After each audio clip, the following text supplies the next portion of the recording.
Yeah, okay, that looks good here. Can you hear me? Is the audio good? All right, well. And how you doing, Arno? And maybe Extreme Finger is also here. Don't know if Crispin's here, but all right. Just checking things out here. Get it. Yes, you hear me, I presume. Arno, thank you, um, my friend. Okay, so just to let everyone know, we are live on the interwebs. And the reason I say this is we are live on Slytherin TV on Twitch.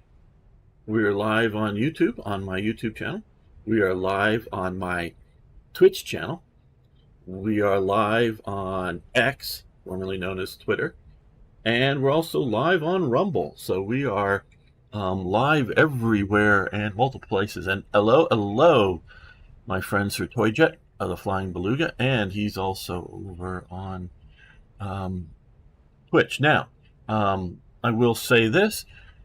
If you are signed up, have a Twitch account, it would probably be best to watch this stream on Twitch and on Slytherin TV's channel, because you earn points towards free games and DLCs from Slytherin just by watching. You need to be logged in just by watching Slytherin TV, and many great streamers streaming many great games. So, twitched my arm. I'm also live so far. Well, good to hear Beam Slam. And Arno's pooping. Yes, okay. So yes, everybody, if you want to head over to Twitch and Slytherin TV to watch there, but I'm happy to have you watch anywhere. Okay, now,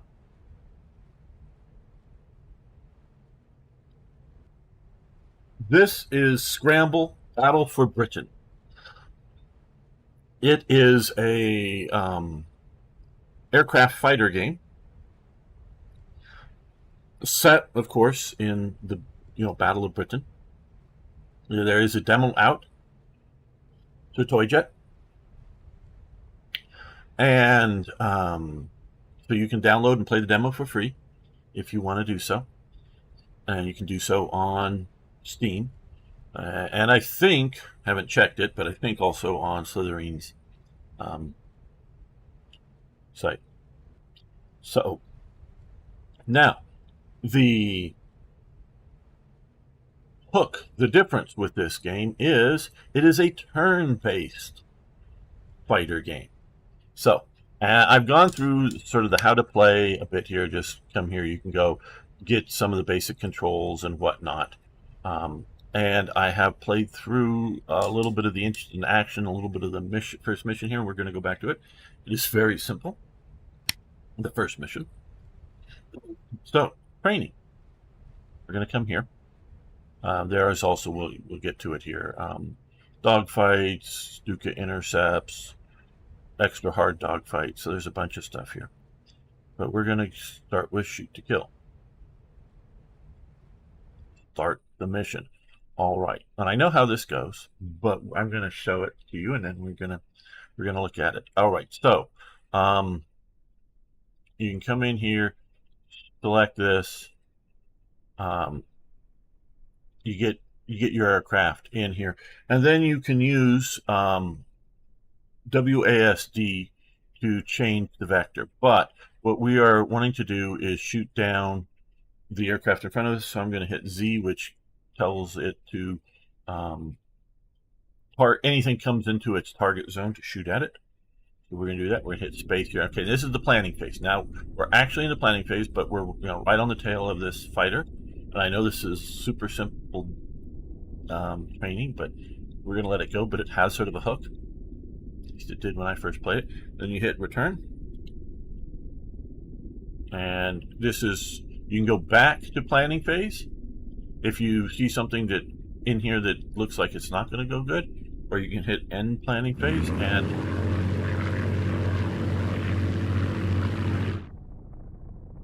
no, for some reason it didn't shoot. Okay, well, oh, I hit Z when I wasn't in planning phase. That's why. That's the problem. Okay. Let's try this again here. Turn 2. Okay, and... Oh. Okay, this didn't work out the way it had. Okay, back to main menu. We're going to try this again. Training. Shoot and kill. Because I think maybe it's that it wasn't in the first turn. Okay, again here. Let's try this. So we're going to get into Z and then turn 1. Tail comes off. Oh. Okay. We're going to do this. We've killed it. We could immediately get out, but we're going to play turn 2. And boom. That's what I was waiting for. Right there. In this thing. Boom. Okay. We don't need to keep repeating that. So, and the reason I want to do this is now we want to do the same thing, but without getting ourselves killed. Okay. So you understand that. I know it's generally called during the war.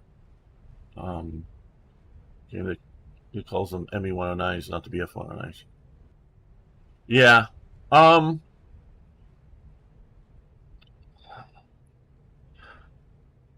There was controversy over Messerschmitt and some of the high command in the Luftwaffe, and I really don't know the story right off, and that's why they were sort of called BF-109s at first, and then they're sort of called ME-109s later.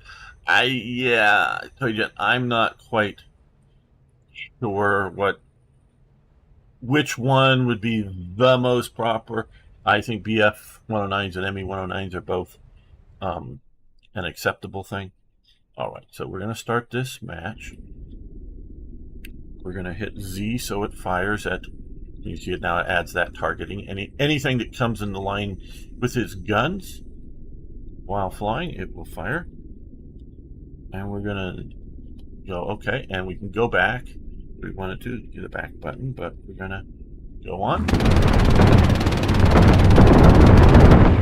Okay, so we've done damage. We know this. So what we have to do now here is, I would say, because gravity's going to pull both the fighter and the fighter tail down, so we're going to hit S, pull up a bit. I think we'll also try to, we'll go A to sort of pull away, and maybe a bit steeper pull up here. We'll try that to avoid the tail. I'm just going over this because, hey, in a bigger and more complicated, and these do get bigger and more complicated, starting out right on the tail of somebody, you'll need to know this, because if you're this close to an enemy, happen to be on the same trajectory, this could happen to you. Hello, Monkstrap. Fishing calls shoot and miss, right? So yes, so we're going to try to pull up here and see how this goes. I don't know if this is extreme enough, because we're right on the tail, but look. Yep, go through this. Okay, he avoids the tail section and pulls up. Now, we can keep going in this loop, but what I think we're going to do is we're going to hit W, sort of flatten out. There are G-forces that can make your pilot black out, so you got to watch that, and I think that is with those black dots means. And yes, I'm still rather new. I was playing a little bit last night, but I'm far from an expert. We're going to start doing that. Yeah, like that. So you sort of need to think ahead a bit.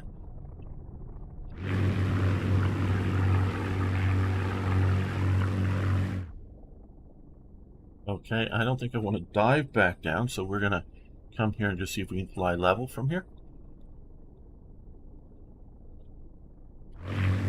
And yes, I know this is all so simple, but if we're talking about, because I have played some of the quick battles. Okay, and I'm just trying to get back to flying more or less straight and level.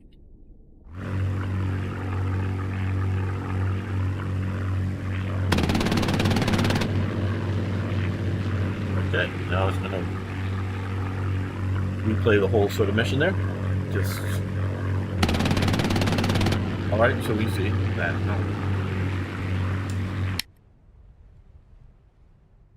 Is the Bolton Paul Defiant in the game? I do not know. I've only seen 109s and the Spitfires as far as I've seen. Right. Now, what they may add eventually. Now, also, all of this action takes place over the channel. So, there are ships out there that you may need to protect at times, or they may be just eye candy. I don't know. So you don't have. So they didn't have to graphically worry about adding in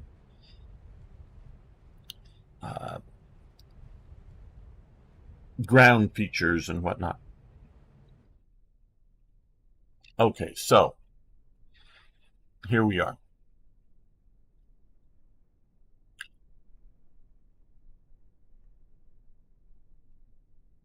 Okay, let's just try this sort of straight this way.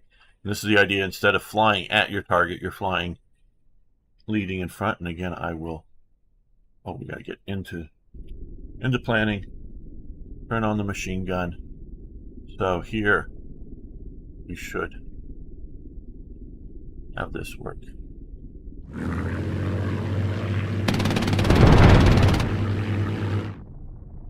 Okay, well, it didn't seem to bring them down, so what we're going to do is, let's see if we sort of pull up a little bit. Let's see if this will work.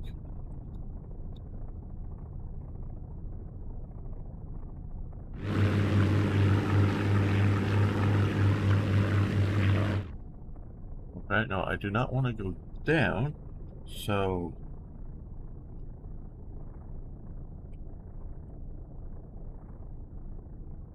I'm trying to aim out ahead of this.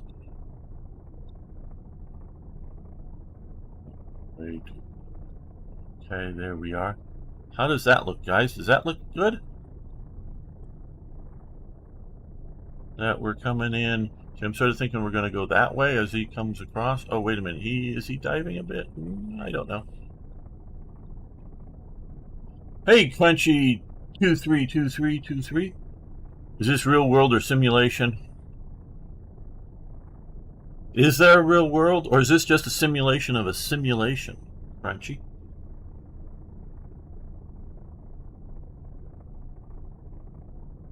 Hey, Eric, how you doing?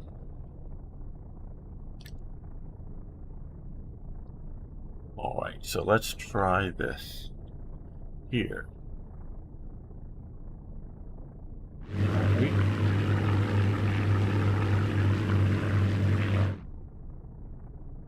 Okay, well, now I think we need to come in a little bit more to get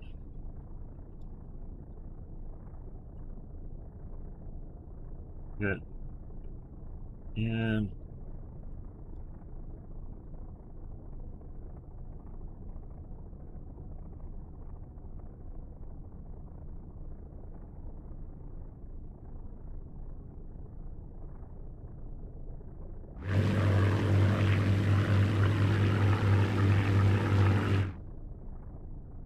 Oh, no, we don't want to keep going down, that's for sure.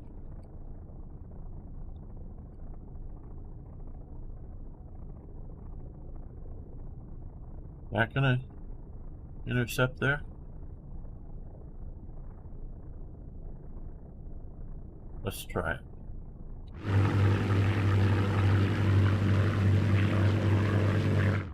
Okay, well, so we're flying over.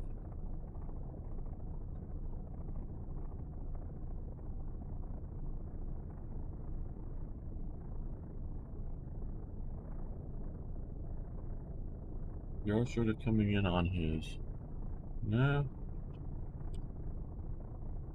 Tail like that.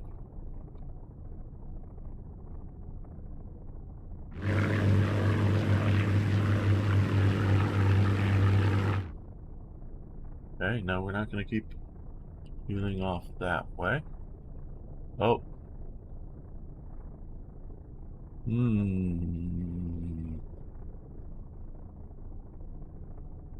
Looks like we might have a collision there.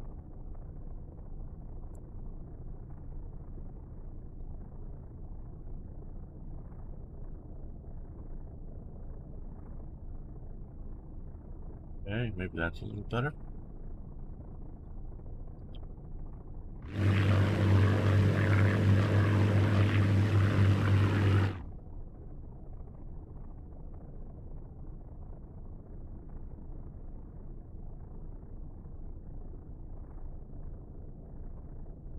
Let's try that. I don't know if that means we're going to collide or we're going to be...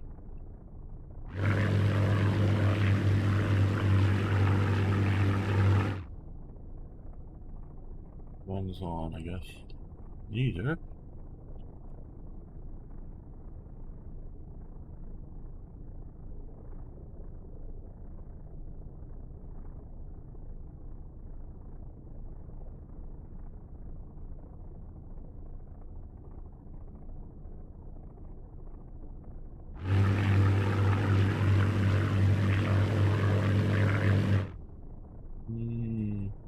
Thought I would have... Okay. Let's... Oh.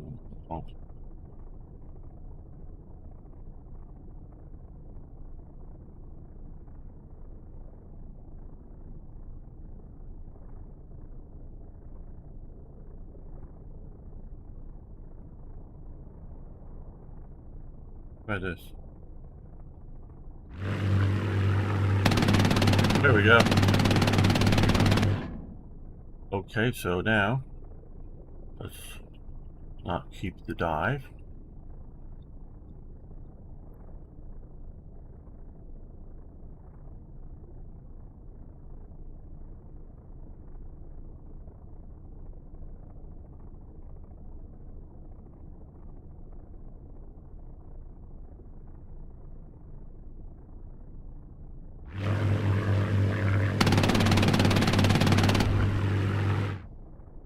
Okay.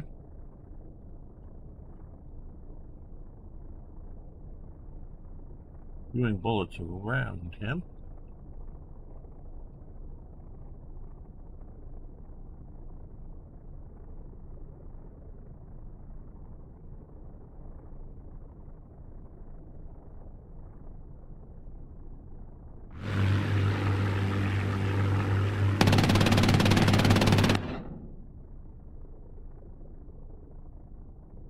Pull up. No. Uh-oh.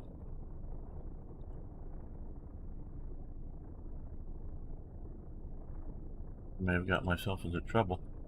Why can't I pull up? Faster, more, better.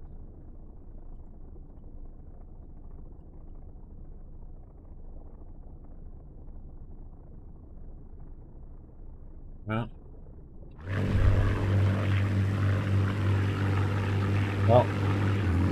we both ended up in the sea.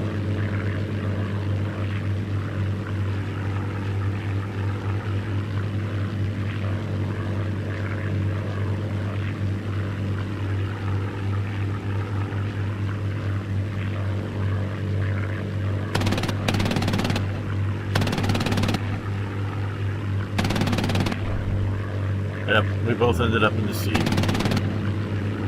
Okay, we're gonna try this again. Lead your target. Let's go into the mission. Turn on the gun, so as they come through, we're gonna do that. I like that.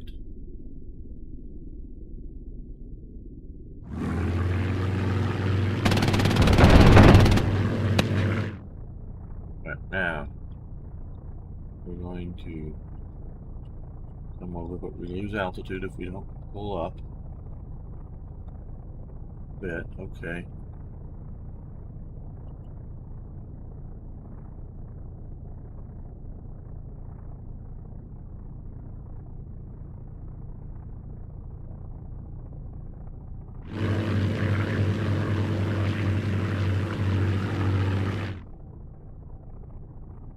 Come through diving down. Okay, we saw that briefly we were on target there. And okay, let's try that.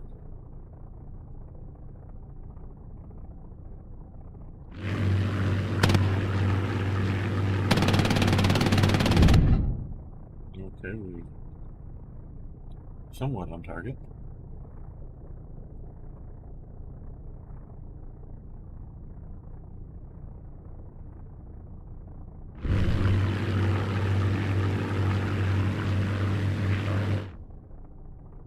No, we're not wanting that harsh of a roll. No, no, we don't want to dive down like that.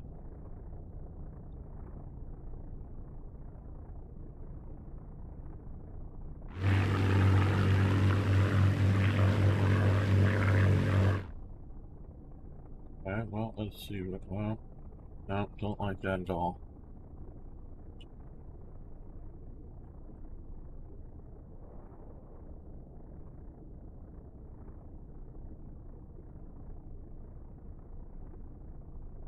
Try this.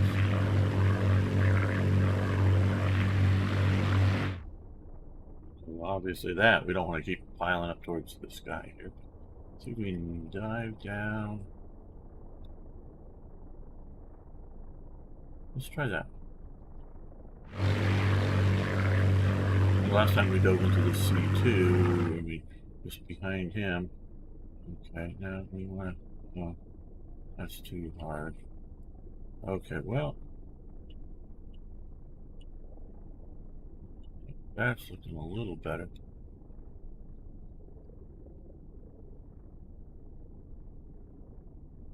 Yes.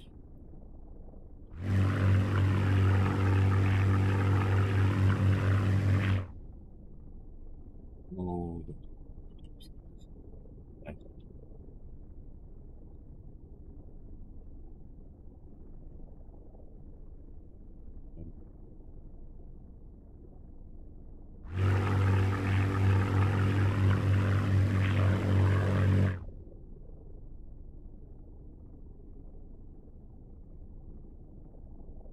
So this is a very, very tactical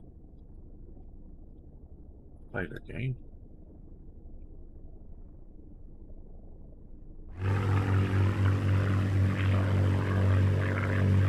All of our maneuvers are slowing us down, and he is flying straight. No.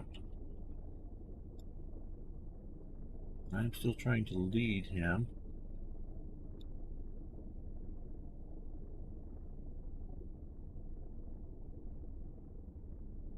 Let's say about like that.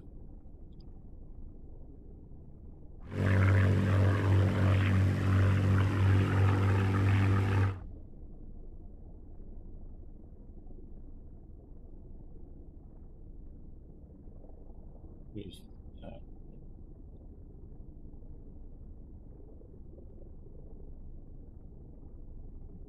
Anything but that's.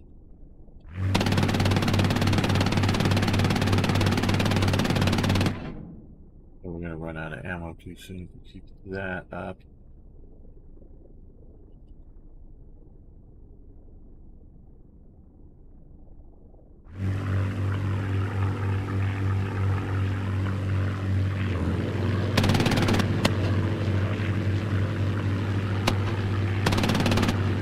Well, it says flawless here. At least we didn't go into the water.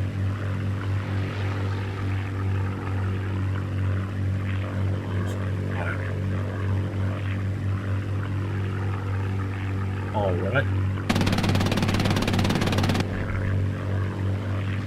Oh, okay. Back to main menu. Hello, von Schweinhund. In this situation, it'd be helpful to have a yaw function, wouldn't it? Yeah. We can go back to, we can take a look at this. Leave. Okay, we're going to come back here. How to play. And so we have camera controls. Here, tab will there, and then you can left click on the desired aircraft, because eventually we'll have more than one aircraft to handle. Controlling your plane is climb, adjust, turn, and climb is WASD on the keyboard. You can use a controller. I don't have a controller, never used one, so that may be a better input device than the keyboard WASD. That's all we really have. And yeah, I know what you mean by yaw and whatnot. So targeting again, you select a target with your keyboard. Uh, uh, hit X on the keyboard to select target for the aircraft. Aiming, firing, Z is what enables you to fire. And again, with some of the firing, if you're having them fire way off, way out of range, you may burn up your ammo faster, because my understanding it is a limited amount of ammo, and you may have to engage multiple targets. So, and then there's some other cinematic stuff here. But yeah, that's all the controls that I've found so far. So yeah, so we're going to come back to here. Training. Okay. 2 aircrafts to control. Right. Okay. Okay, so we have 2 here. Both straight on tail. So, let's start. And here, we like this, obviously, so we're going to hit that. And here, we like that, so we're going to also hit Z on both of those. So fire.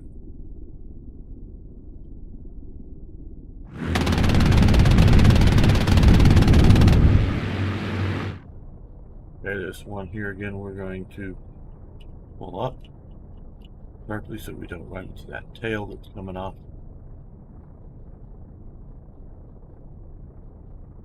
And like that.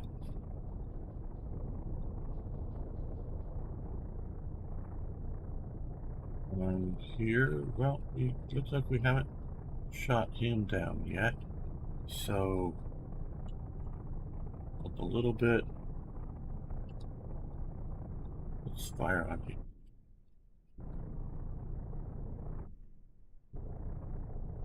Enter. Yes, we could go back.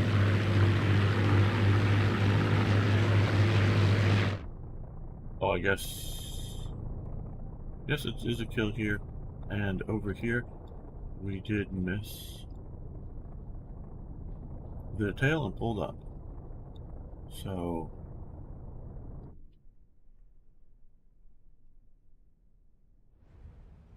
we just see it from the big picture.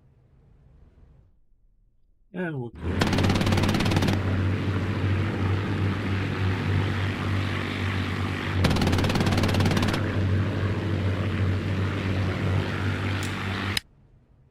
Main menu. Yeah, no, none of that. All right. Merging 1 versus 1.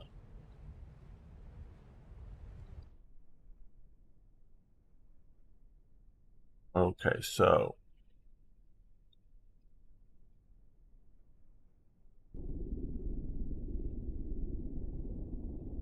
yeah. Now this is where I'm scared.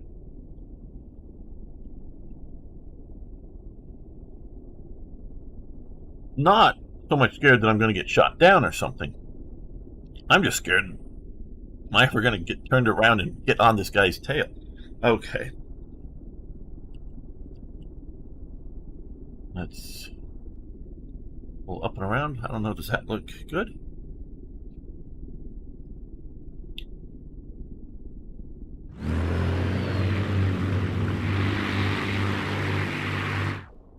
All right, well, no, we don't want to dive down, so we want to keep coming around like that, I think.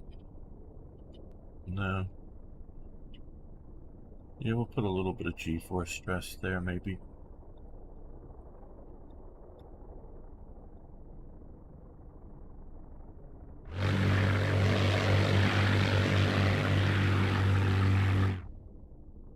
Okay, so he's pulling up to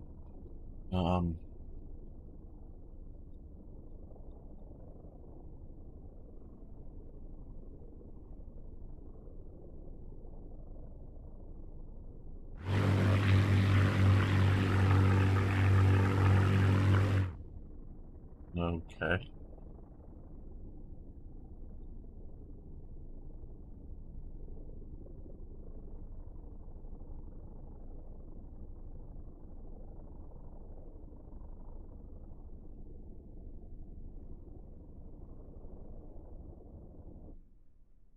Not look at a big picture. Okay, so I'm coming up here towards him. He's coming, looping back towards me. Going a little down would increase your speed. Yep, it very well might. But right now, we can, okay, so we can see the, we have the absolute floor of this at the sea. So far, all of the stuff I've played were rather close to the sea. So as opposed to, having significant altitude.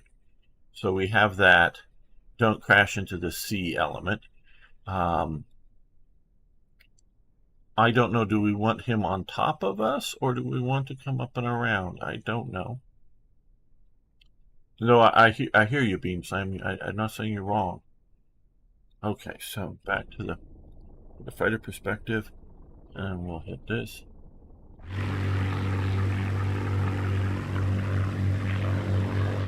Okay, now we're gonna, because we're actually trying to engage him now. I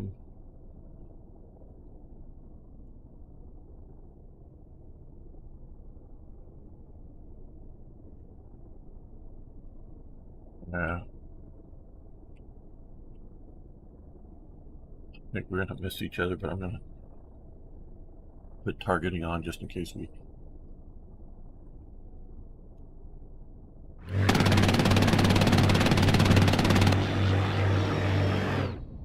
Right. That's what I was afraid that would happen. Just keep flying around, missing each other.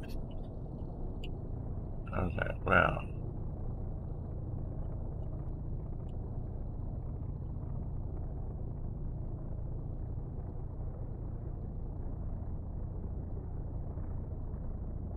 Get a little altitude here. Come around. Zoom in again here. It looks like he's plummeting towards the sea. He may be able to roll out of it. I don't know.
There we go.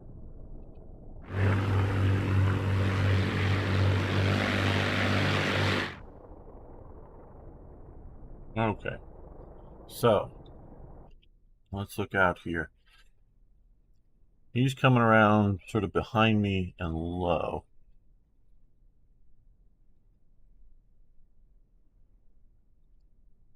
Going head to head with 220 millimeters should be quite dangerous, yes. Yeah, I'm not sure of the technical stats for the aircraft at all. How do I put this? Various games, and I'm not referring to this game at all because I haven't, but various games that I've got in and modded at times, I've often been disappointed with, say, technical details or whatever. But Since they're just looking at a couple of aircraft here, I hope they've done um, good modeling.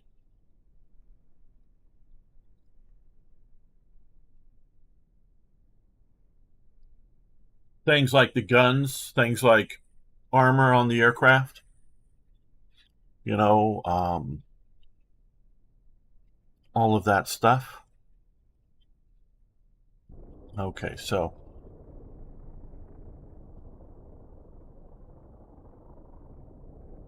yeah, I sort of like this little bit of a turnover coming back.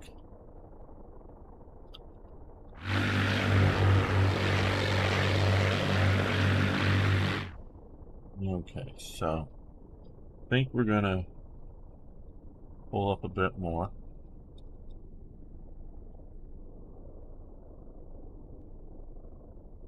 Like that, maybe?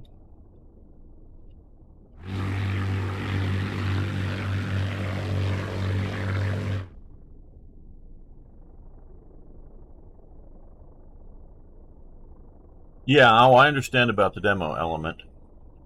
And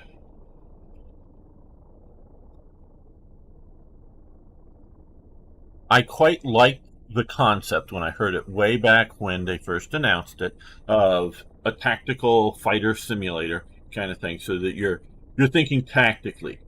You're thinking, you know, how you want to maneuver, and that's what your skill is, and not your skill of, you know, twitch and move. But what I was also afraid of is literally what is happening now. Is, am I good enough? Not talking about the game, but this is my fear. Am I good enough to actually get on target ever with any of these aircraft, or is it just going to constantly be turning? Okay.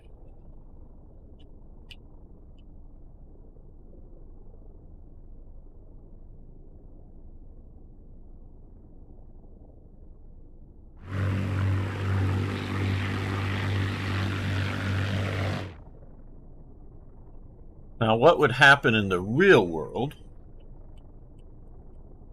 with me doing something like this? Uh, would be two things.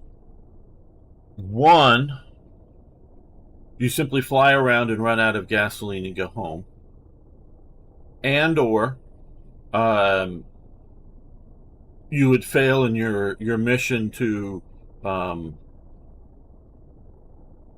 you know, achieve results. So yeah, because I okay.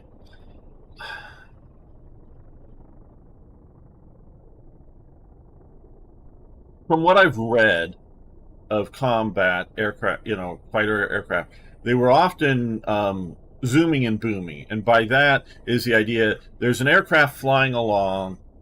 Whether it's you have a faster engine in your aircraft, or you have like altitude, so you come down out, you know, you pick up speed, so you're going faster than the aircraft that you're targeting. Whether it could be a fighter, it could be a bomber, it could be whatever, but you're coming in on it, and you're coming in fast. You're not seeing my hands here; they're pretty descriptive, and you're coming in essence sort of strafing the target, because you're doing relative speed. You're going faster than it, and that sort of zoom by and boom and hit them. Now, if you have a maneuverable enough aircraft and you spot the incoming threat well enough, you can normally avoid the contact. And one of the examples that I've sort of watched, you know, demonstrate in person, and definitely had pilots talk to me about, is the modern pilots watched a biplane.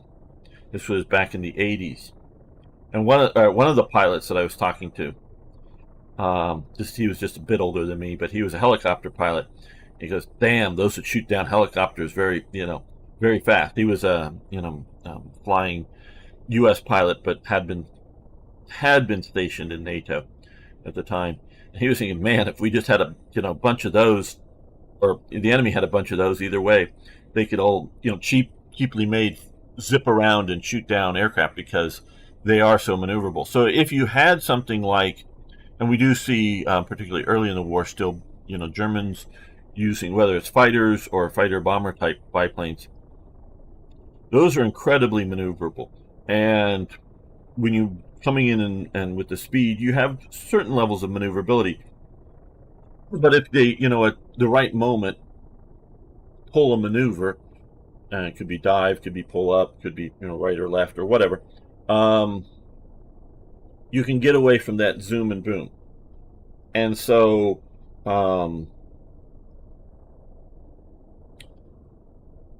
maneuverability doesn't always trump speed, but it's very effective. Now, also from my reading, it would seem that often, not always, maybe not, probably more than not, if you didn't want to be shot down, you could maneuver enough, especially on a one-on-one, to not be shot down. But they were often, and I'm talking two fighter airplanes, not like a bomber or a transport or something like that. You can maneuver enough, and sort of like what's happening here, to a degree, and not be shot down. But they were often trying to shoot each other down, so that they were cooperating with the idea of, coming in at them, and then they would know tricks to get somebody off their tail, and a tighter turn, or pull off on the power to let the other one go by and get on their tail. And so they were all sort of working together to shoot each other. But okay, now I'm looking here. So we have throttle, cut, pull. Okay, so we just have half throttle. So if we wanted to, so here we want to cut the throttle. We can do this, or we can do that. Let's do this just to be a bit different. No, I'm going to.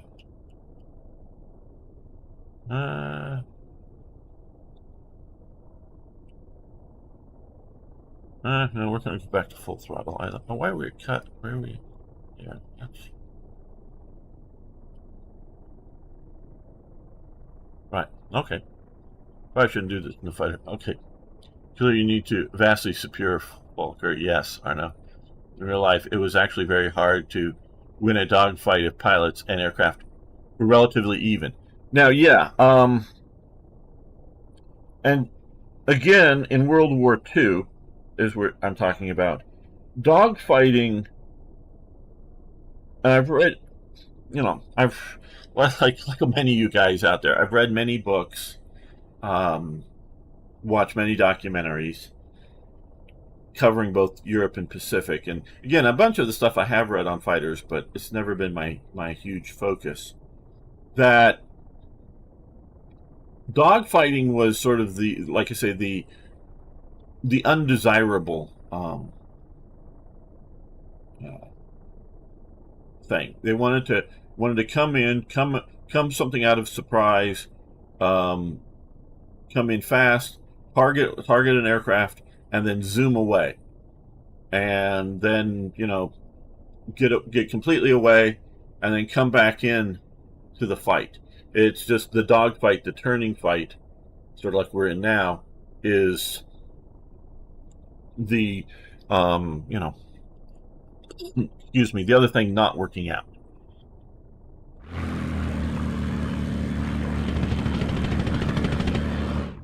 Okay, so wow, he came way up there. So we're gonna just wanted to try that speed. Okay, so okay, and pull up a bit. Okay, he's gonna be flying that way, so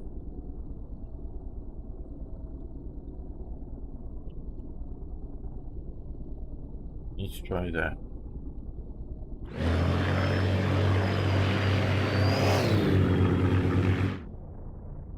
Okay, now we don't want to keep going down.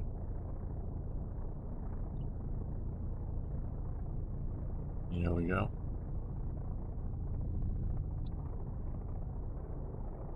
Let's see. He's flying out that way. So we want to, again, we can sort of come out here. Okay, we're getting way too close to that no-go of the ocean. So let's see what we can do here.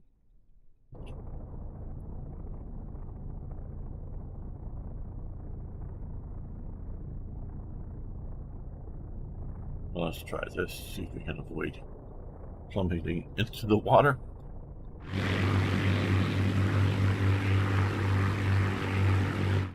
Okay, it looks like we're doing that.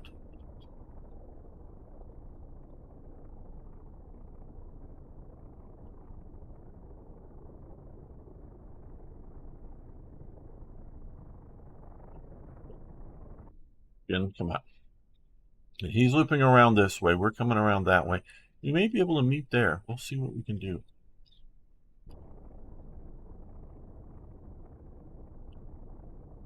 Oh, absolutely. The split second.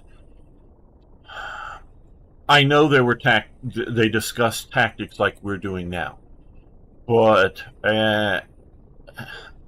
you know, and that is important.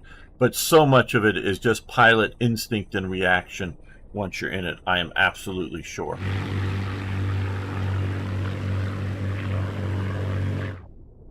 Okay, no, we don't want to keep doing that. Okay, now.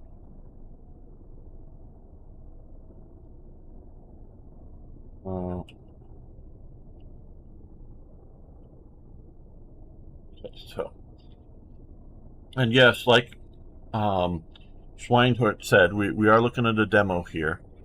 And again, I don't know how well they're modeling these aircraft for their turning, the difference between the Spitfire and the 109. Was it I'm trying to remember here. I could have read up on some of this stuff.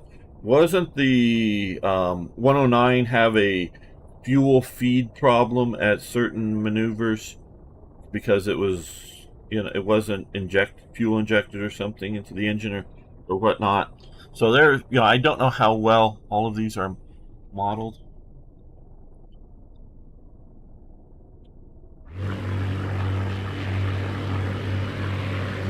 Okay, he's pulling up hard.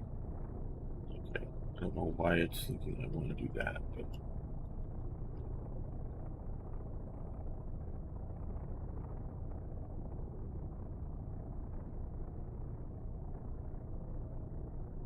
Okay, full throttle. Ammo full. Leave combat. Bail out. Just, okay, so he's pulling way up. We're coming like this.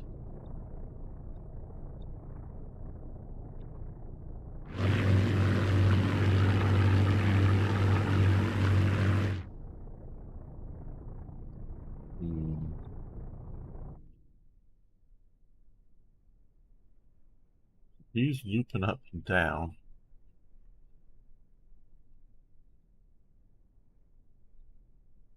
Okay. Well.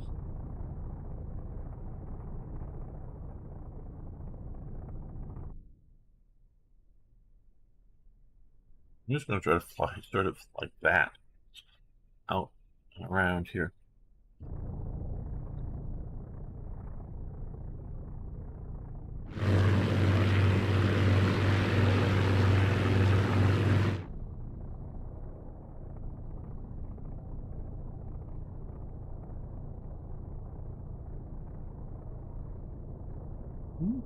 I'm trying to pull up.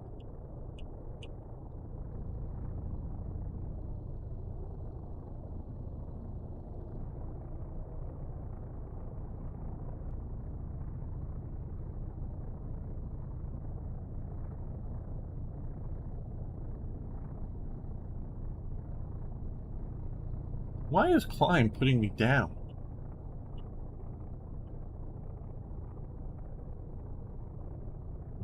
Okay, well, as you can see here, that.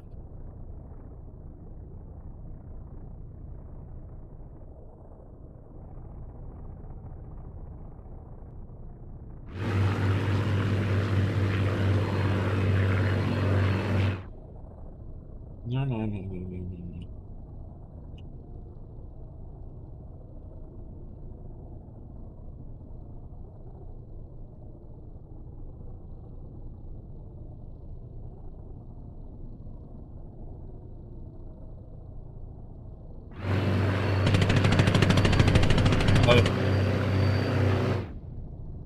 Uh-oh, you got a strafing run on me.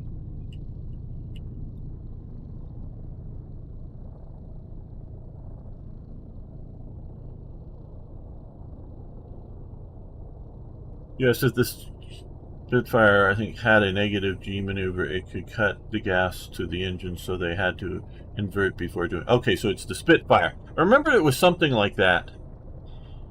Beam slam. You're stalling almost no airspeed, too much maneuvering and climbing, you're running out. Okay, thank you, Toy Jet. Toy Jet is being very helpful. Okay, so,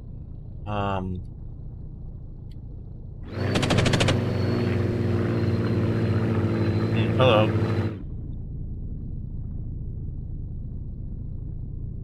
Oh, trying not to maneuver, actually.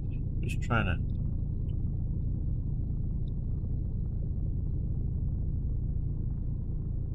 Why?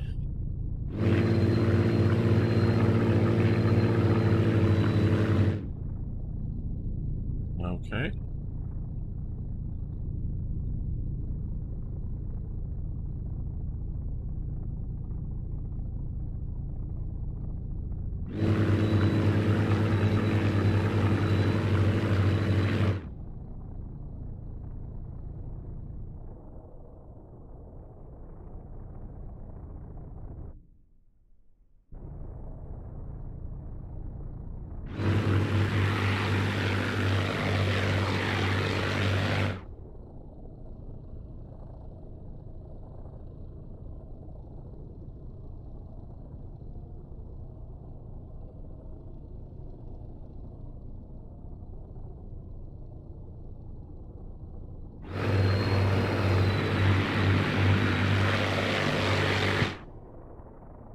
Okay, he's coming on to me that way.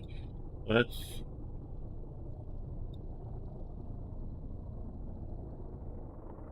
do this maneuver here.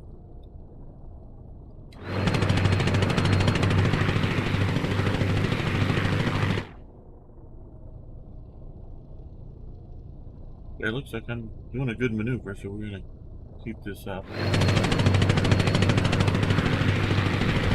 Oh, well.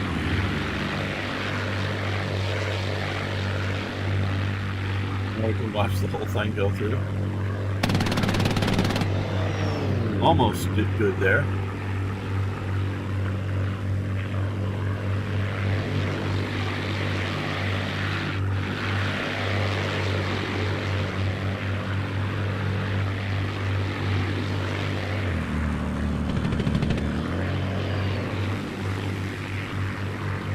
And yes, this sort of meeting engagement, merging, whatever, that was sort of my big fear of trying to be able to get on his tail after that. Obviously not doing very well. He is doing great, though.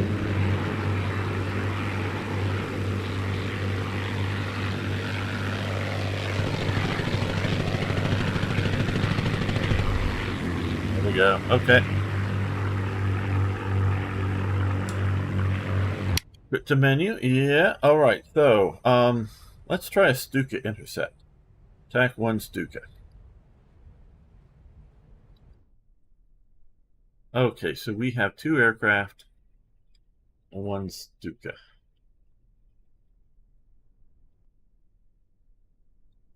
So,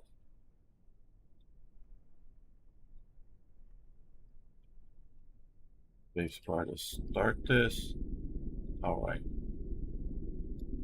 Now we need to try to lead. So,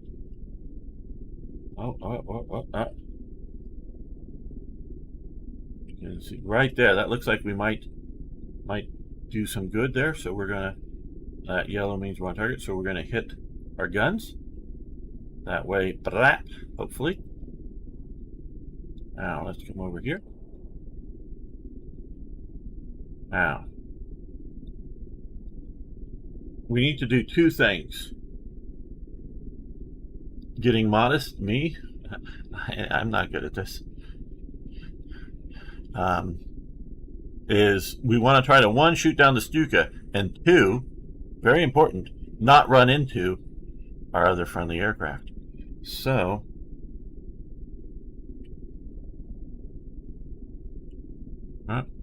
well, actually, it looks like briefly, though at long range. See, I'm sort of right now considering diving him under and him sort of over. So yeah, let's go with this. Hit the Z button. So it'll target in there, hopefully. All right.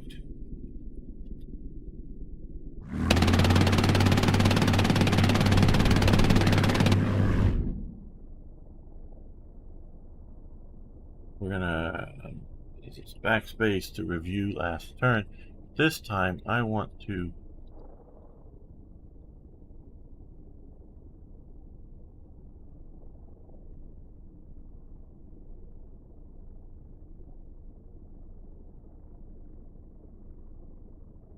okay, so we did have some hits there. Next turn here. All right. So turn 2. Let's come over here. So he's here. Let's turn to planning phase. Okay, so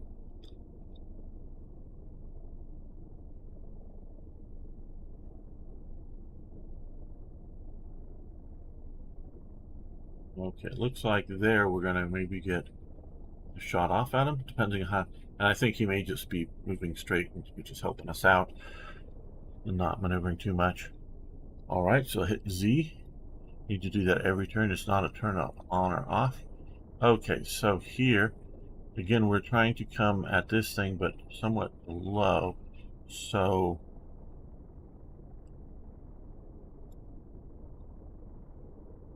even you sort of get on his tail a bit.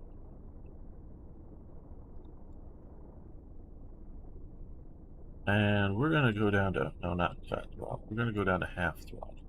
Because the Stuka is going to be slow. And we're diving out, and I don't want to plunge into the sea.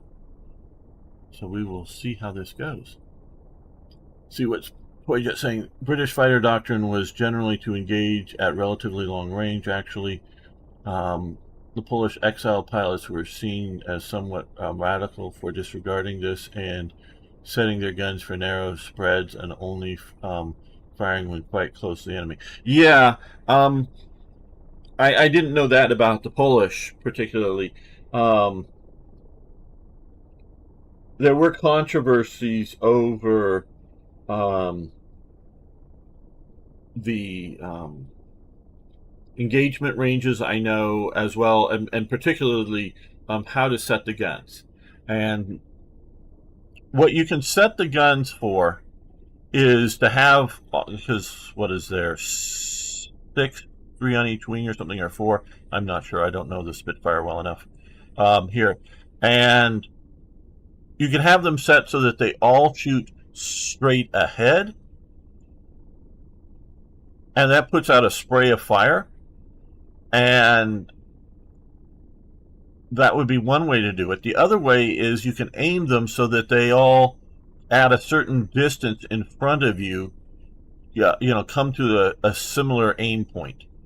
So whether that aim point was far or was far or near, so if you have an aim point that's near, but you're shooting at something that's sort of far, well, your bullets are going to go this way and miss the far aircraft.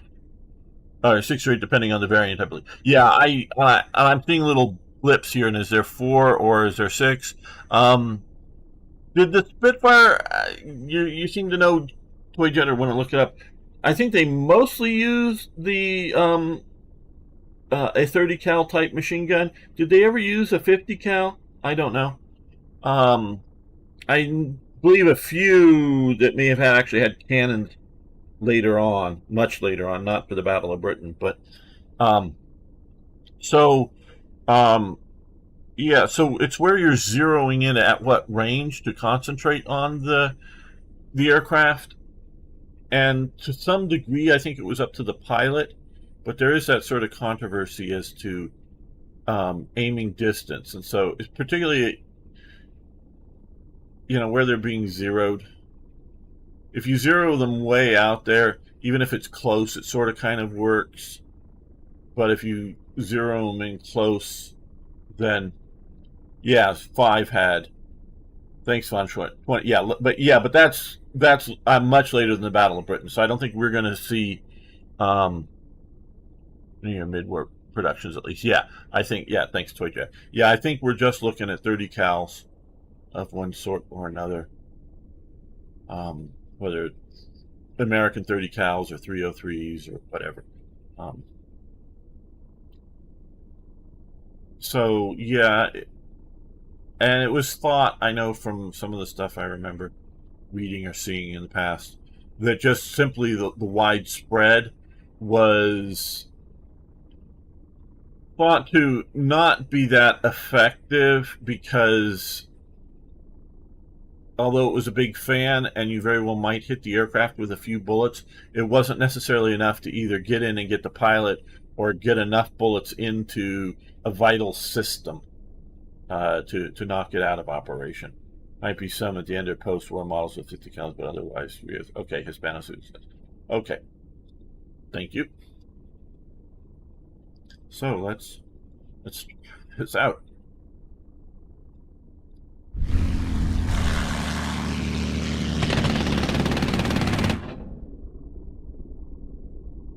Okay, well, with these guys,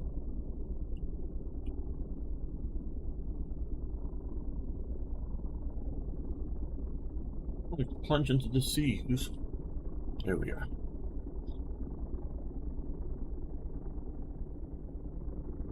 I think we'll stay at half speed for this maneuver.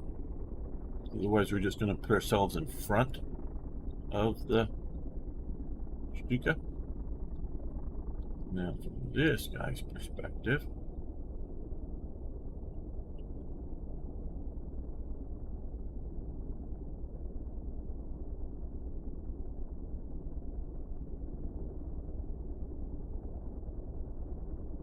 I think we want to cut our engines, quite honest, because we have all the speed coming down.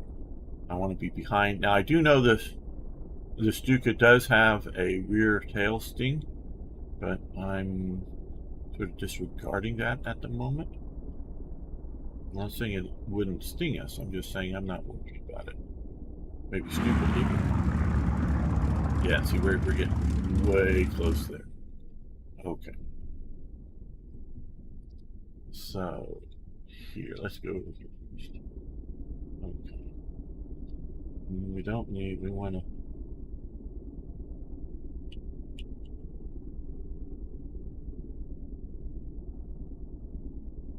Well, maybe we should keep rolling. Keep turning around. Maybe I'm trying to be too...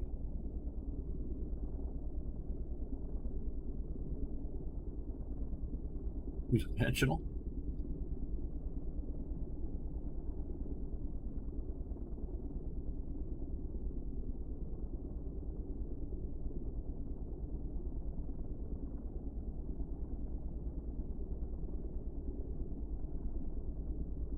Okay, now let's come back here.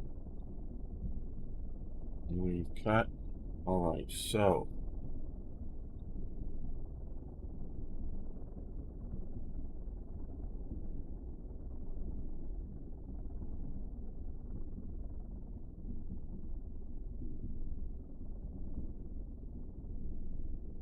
cut our speed entirely.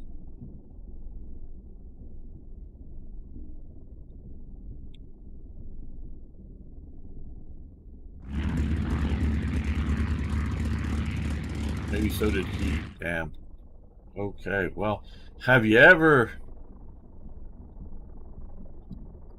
Oh, no. Yeah. To be on... No.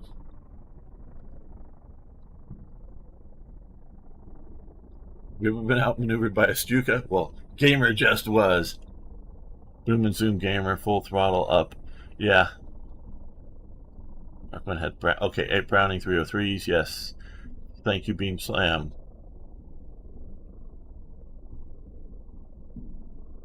Munition capacity, yeah.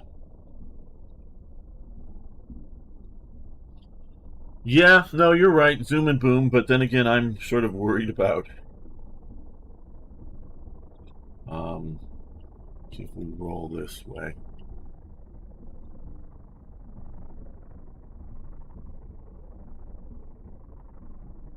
And I see that he's going to have an opportunity to shoot at us. Okay, now. Not black out. He's blacking out. Okay, he's blacking out. So,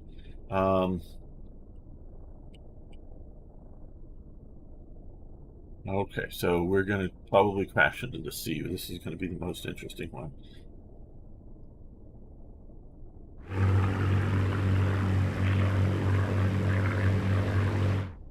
Okay, so he's no longer blacking out, but hey, yeah, let's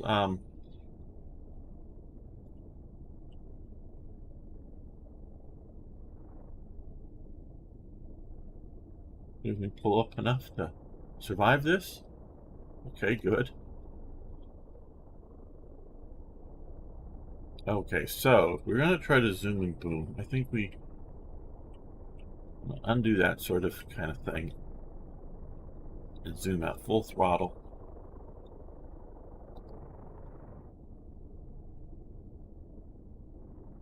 All right.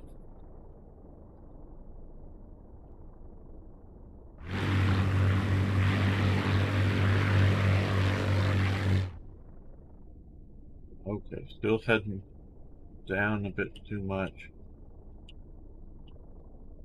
There we are. That's there we go. That's a good maneuver. Gamers, I think, successfully not hitting the sea. You know, the sea is big. It's a big thing you got to miss.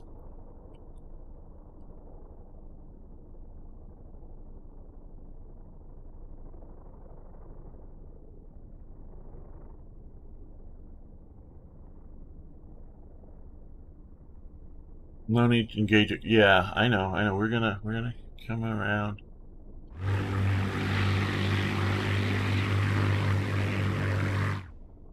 Okay, so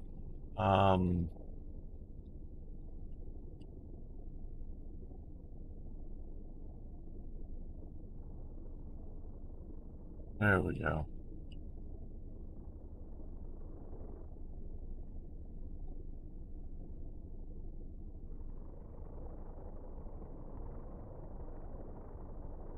And our other guy here. Okay. Oh no, don't do that. Now where is? Okay, there. Now see, he can be sneaky and he can come.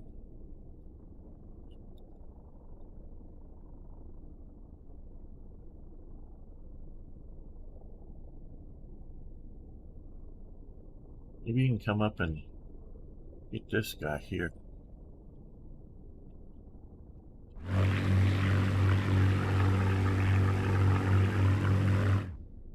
All right. Well, here we are.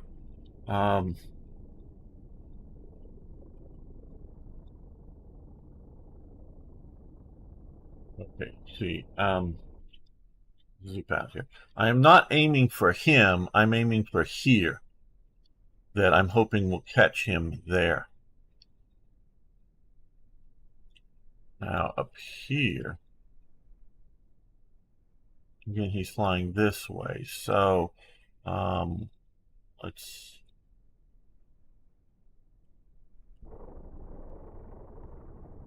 sort of see about.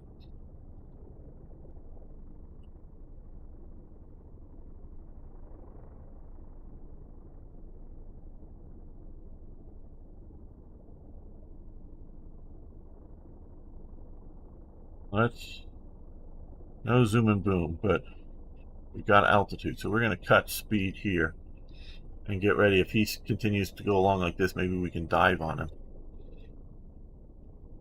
So Yeah. Oh, wait a minute. No. Back.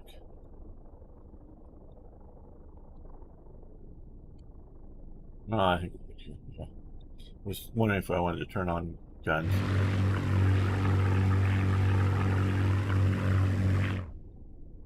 Okay, so we're not going to keep diving. So again, see, I'm seeing where that is there, but then we're not going to target. We're not going to be hitting him this turn. So yeah, okay. So here we can, if he comes here this way, we can level off and turn and get him there right now.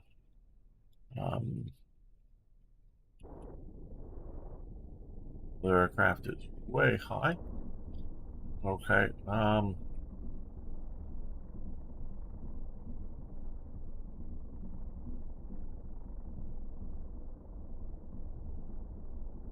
Yeah, I think we're just going to continue the roll. I want to see how this goes. All right.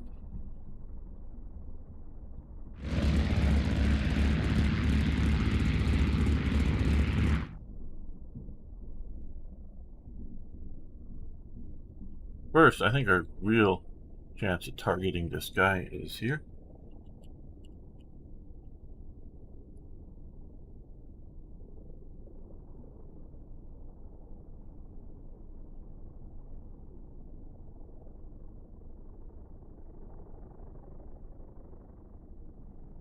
We cut speed.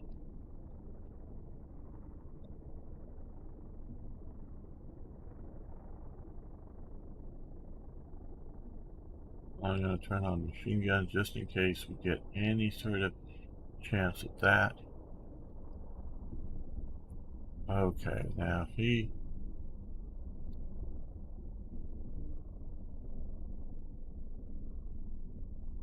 I'm going to go with this. Let's try this.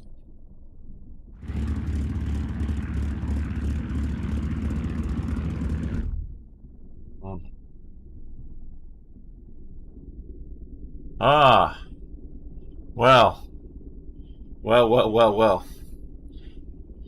The sea is not today's target. The sea is also hard as steel when you hit it. Yes, absolutely. Hey, Holiday Punch, how you doing?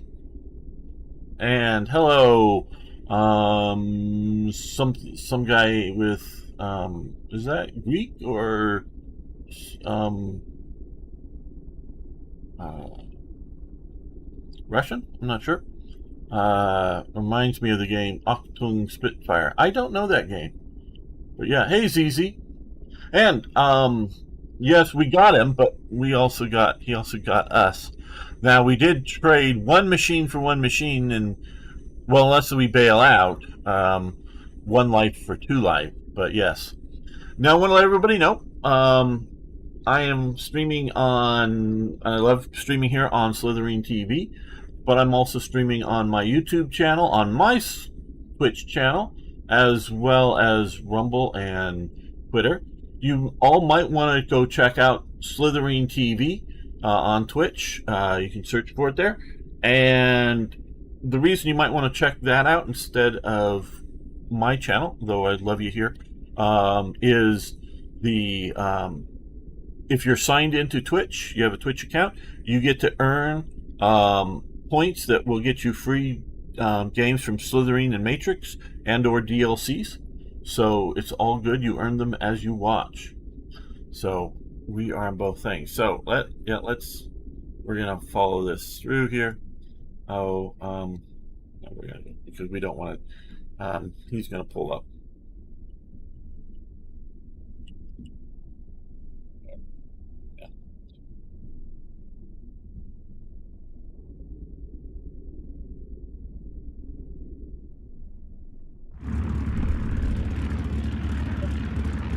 We got him, but we also got ourselves. Right.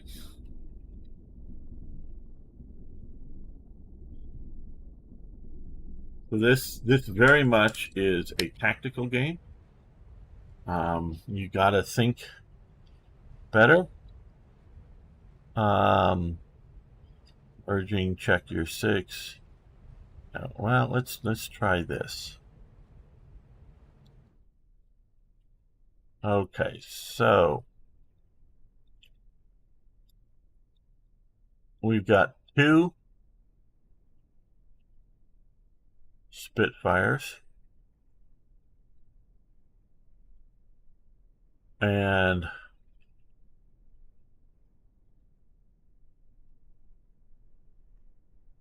okay, chat. Should the Spitfires stay together or should they break apart? Come on, I'll give you a little bit of time. Stay together, break apart. You can even use initials. In any of the in any of the 2 Twitch chats and YouTube, I can see responses there. I don't have Rumble up.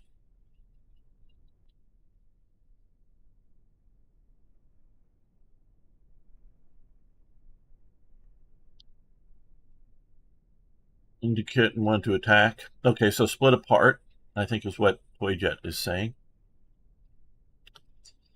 Because I'm presuming he's on my tail here, so I was thinking of zooming up that way and I was actually thinking of together strength in numbers. Hello, Blast Pop. How you doing? We can play this through twice. Different starting. Okay, well, it's right now a split decision. Split if no other enemies. Yeah, no, there's only one enemy being slammed. Okay, so now it's 2-1. Not that Blast Pop is wrong. I don't know who's right here. Okay, so we're going to hit the space bar to start this.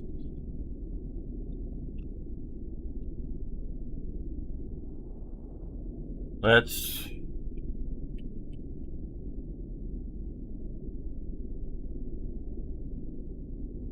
break left. I want to see what they do if I fly straight here, because he's targeting that one, and cut the throttle. Break left and one right, both climb with half throttle on the free plane.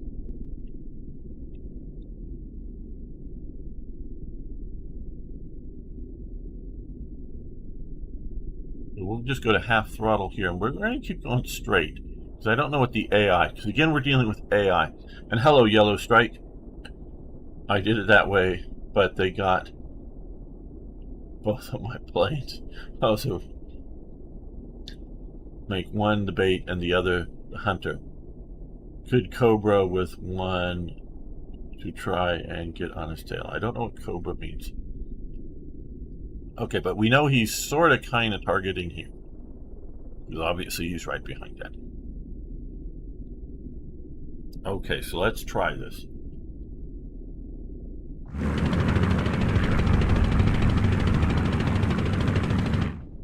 All right. Now, here, maybe I should have pulled up. No, up.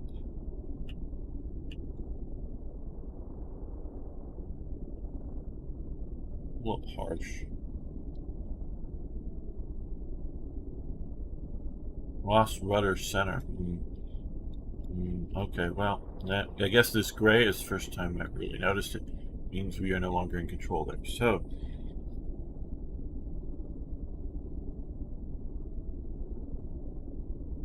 yeah, let's try this.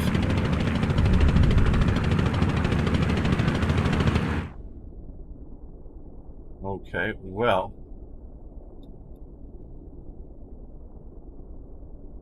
go full throttle. Now let's continue the loop around.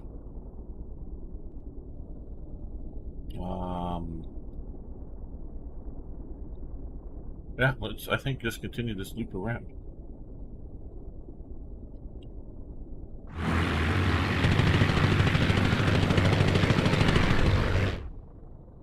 Uh-oh, he's looping up with me. Okay, I'm going to cut throttle.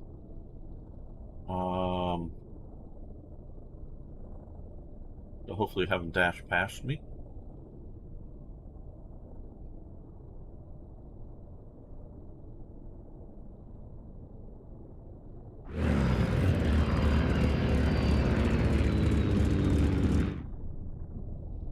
Now, let's full throttle it.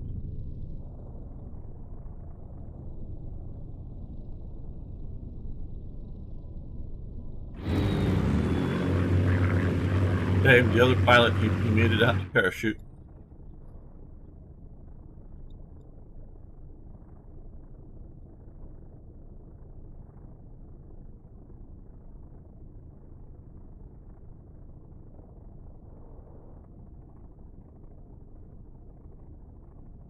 We're not pull up, trying to go for speed here.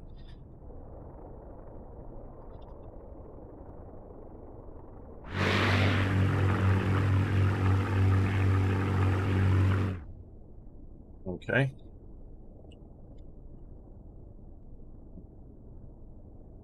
What's red about? Okay. All right. Where is he? He's way high. Can I just outspeed him?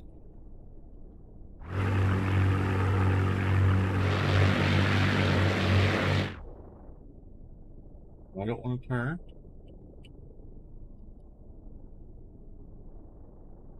I just want a full throttle. Go.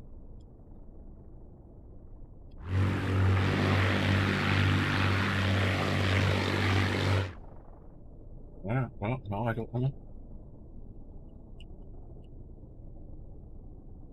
Yeah, we can dive a bit. I just want speed. Don't go straight up because you're giving the 109 a flat target. That's very risky. Okay, 109 times. Okay, good to know, Yellow Strike. Thank you. Watching U.S. Open golf tournament this weekend. Golf. No, I used to watch golf once in a while when I was over at either one of my grandfather's house, but I really not. I used to play golf, but that's more than probably 30 years ago almost.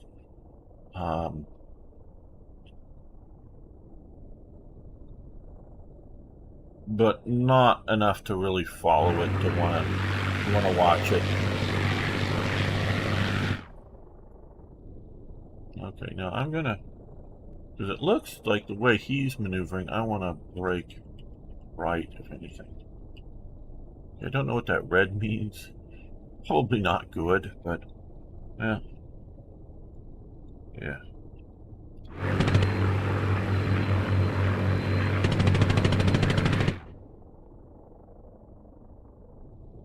Well.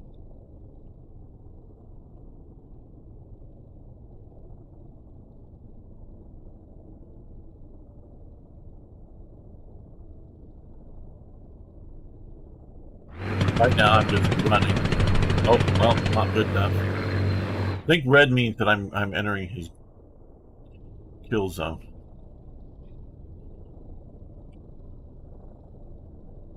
Oh. Okay.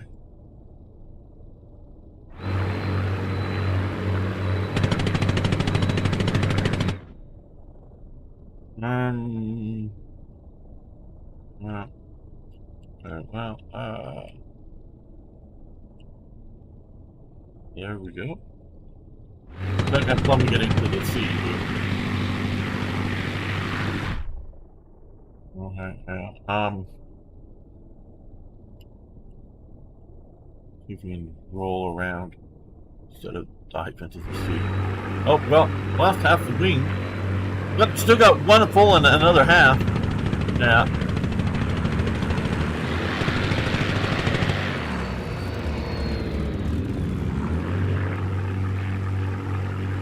Well, I don't know if I was just doing bad maneuverings, which I can readily see, Toy Jet, but I couldn't. I was hoping. I really thought too that I could outrun this thing because it was maneuvering, and I could just speed away from it. I was hoping, but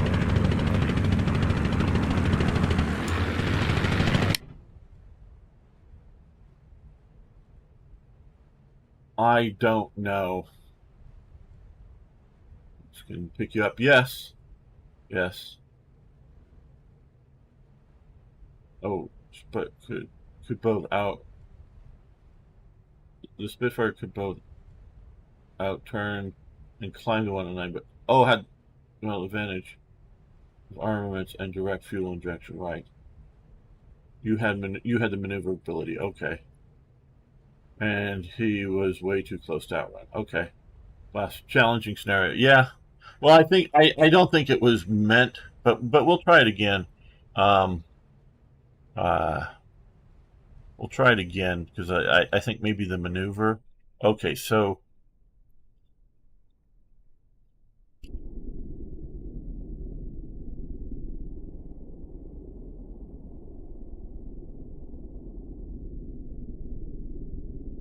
all right, let's dive and turn like that. Let's pull up like that.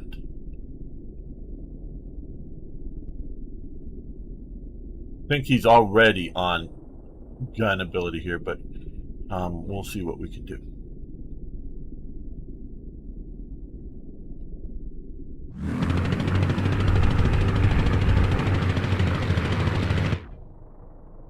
Well, yeah, this is almost a for sure goner here. Okay, let's keep this maneuver going.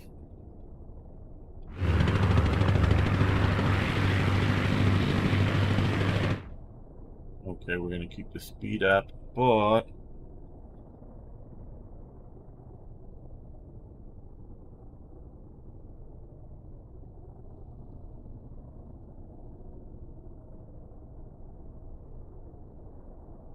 I'm hoping to turn out before he can come in. We'll see.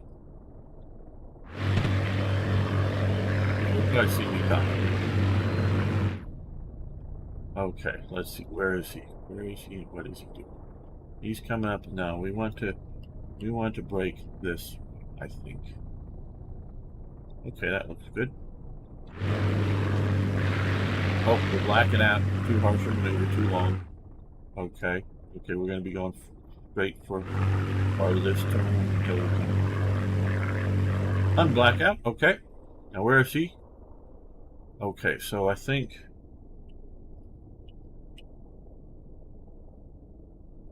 right like that. Let's not do too radical maneuver to keep speed up. Set with a set piece, unless there is variability at the start, it would be apparent. Yeah. Question. Better choice. Better climb than 109. All right.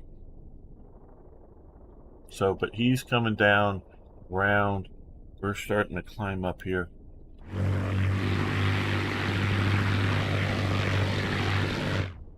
All right. Well, let's flatten out the turn and keep speed up here. Try to get some altitude then.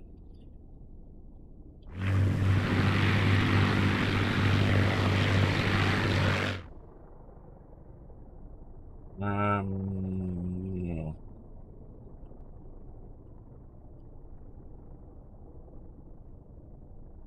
All right.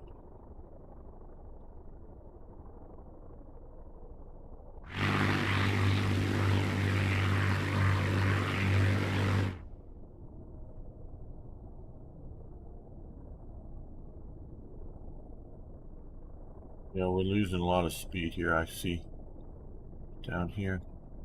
It's yellow.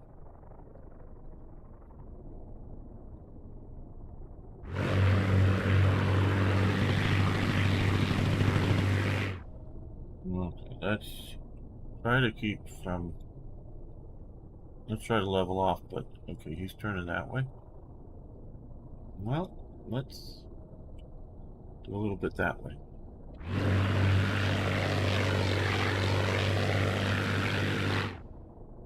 All right. Well, let's try to take a dive. Down, down, down. Pick up speed while he's doing that.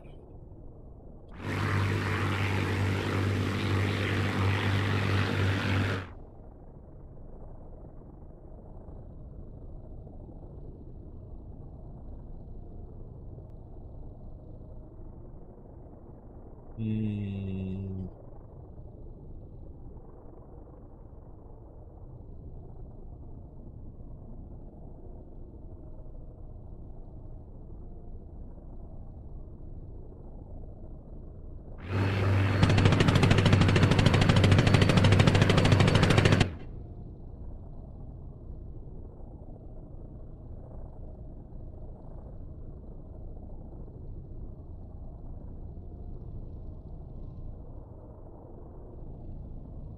Okay.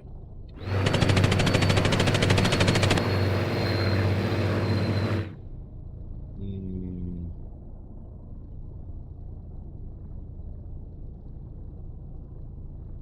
There we go. Trying to keep from blacking out here.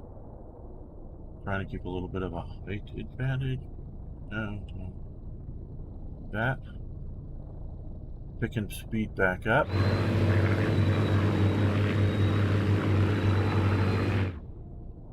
Okay. He's below me, so flatten out, pull up.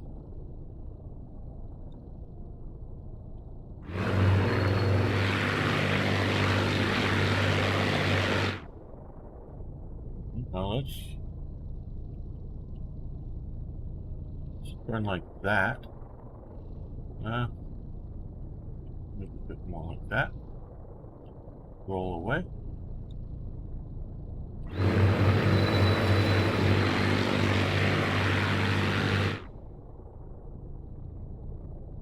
Okay, I like that. Now we're gonna dive, maybe get some super speed up here.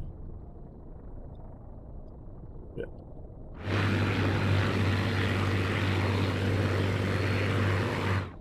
Right. Okay. Now, but yeah, I do that.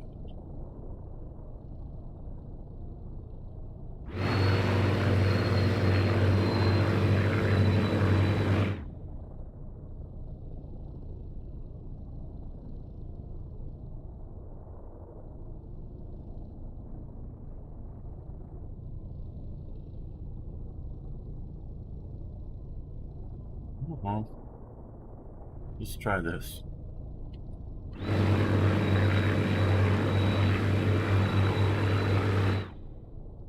And let's see. The planes varied wildly depending on the models and that were produced over the years as well. Absolutely. Okay. Hello, Copins. How you doing? But the 109 usually had altitude advantage at the start of the fights, i.e., Wonderflake mindset by doing a fast pass in a dive guns blazing altitude, then regain altitude. Yes, that is if the 109s had to drop on the Spitfires. Yeah, they're the Battle of Britain, which is obviously this is a very very localized tactical version of it, extremely so, but there was a lot of strategy going on. Of course, Britain had multiple air warning systems. The Germans knew what radar was, had some primitive radar developed, I believe, by the time the Battle of Britain has started. But they're not yet to where they become more mid-war and into later war with a lot more sophisticated radar. So the Germans didn't understand how effective the British were at being able to concentrate their air force. They thought it was a much more of a they're running into either patrolling aircraft or aircraft scrambled in a particular region. So if they were flying through the north, they figured they were going to just be engaging aircraft that are stationed in the north. They're coming in the south, the same sort of thing. Where the British were able to much better vector in aircraft from various areas to do it. Now, the British, had their chain home radar systems, but that was still very primitive, and was sort of give again. If some of you know better, please chime up in the chat. But my understanding is sort of like, hey, there's a bunch of aircraft coming in this area, but that was all it was sort of giving. So it could be just a bunch of fighters that the Luftwaffe was sending over to sort of distract the British. You wouldn't necessarily know what they were or how many.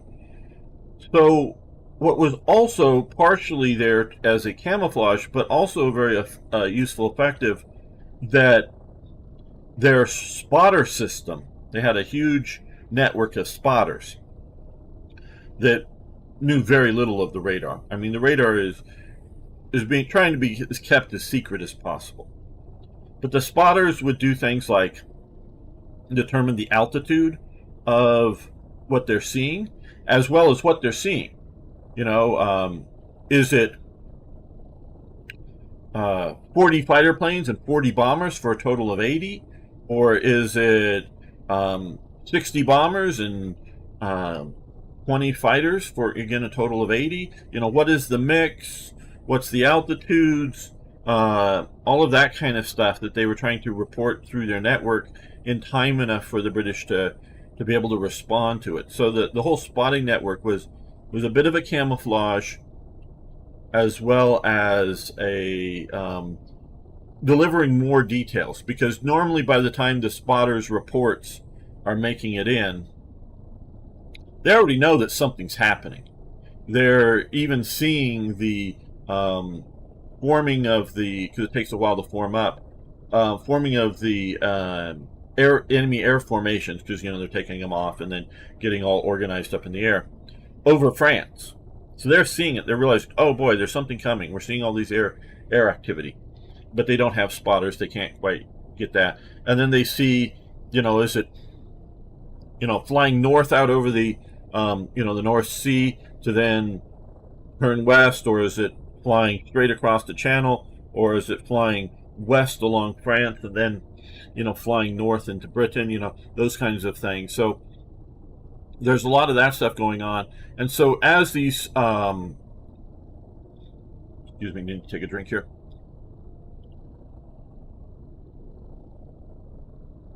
As these, attack formations are being developed, Britain is readying, fighters, make sure that they're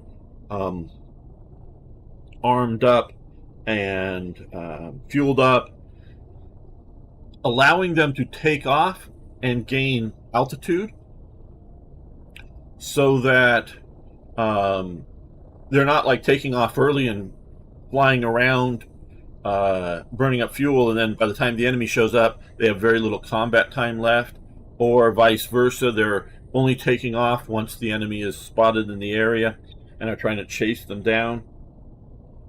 So there's a lot of coordination going on outside of just what we're seeing in this game. And so a lot of stuff going on here. And I know while I was giving that talk, a bunch of people were chiming in. Let me come in and read the chat here. Strike. Did you know that by the end of the war, the Supermarine Spitfire had faster speed than most of the early jets?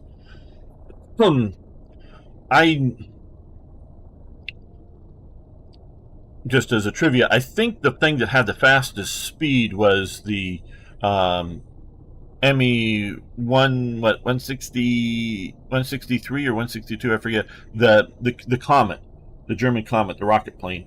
But yeah, the Spitfire definitely increases speed during the war. It increases its weight, and it loses some maneuverability, from my understanding. Again, correct me if I'm wrong on some of these basic statements. Also, the P-51 and the American Thunderbolt are also gaining lots and lots of speed. The jets, generally speaking, and we're talking the ME-262. Now, the Meteor, I'm not sure, and the American jet that really doesn't leave America, they're they're pretty damn quick. My understanding is most of the 262s are shot down often when they're coming into land, because they got to slow down and whatnot, and it's a predictable path. But yeah, the piston engines are really meeting sort of maximum performance of operation by the end of the war. And the early jets are not the greatest efficient power plants either.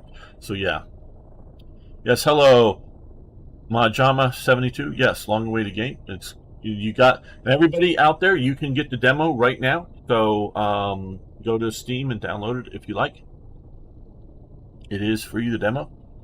After Octung Spitfire, we have nothing better for 25 years. Well, I don't know if this is better because I didn't play Octung Spitfire, but we do have this now. There's a secure board game about the Battle of Britain named RAF, the Battle of Britain 1940. Very good. I'm not sure that ever sent jet fighters, so just scrambled and hoped for the best. Okay, don't entirely illustrate that. Maybe it's promising, yes. Yeah, I don't know that this game is for everybody. And like I say here, I love streaming on Slitherine TV, but I'm not trying to sell you this game. I'm trying to present this game to you for then you decide whether it's for you or not. You know, maybe you really just want to have your joystick and throttle and pilot the fighters yourself, or maybe you like the idea of this sort of thinking man's game of fighter maneuvering. The Comet was only fast in it had a limited burn engine, and the main thing that they used its speed for was to gain altitude rapidly. That was the design for the Comet. Let me finish reading this. Right, it had only fuel to get up to a certain altitude and then glide down through a bomber formation. No, Popin, you're thinking right. Now,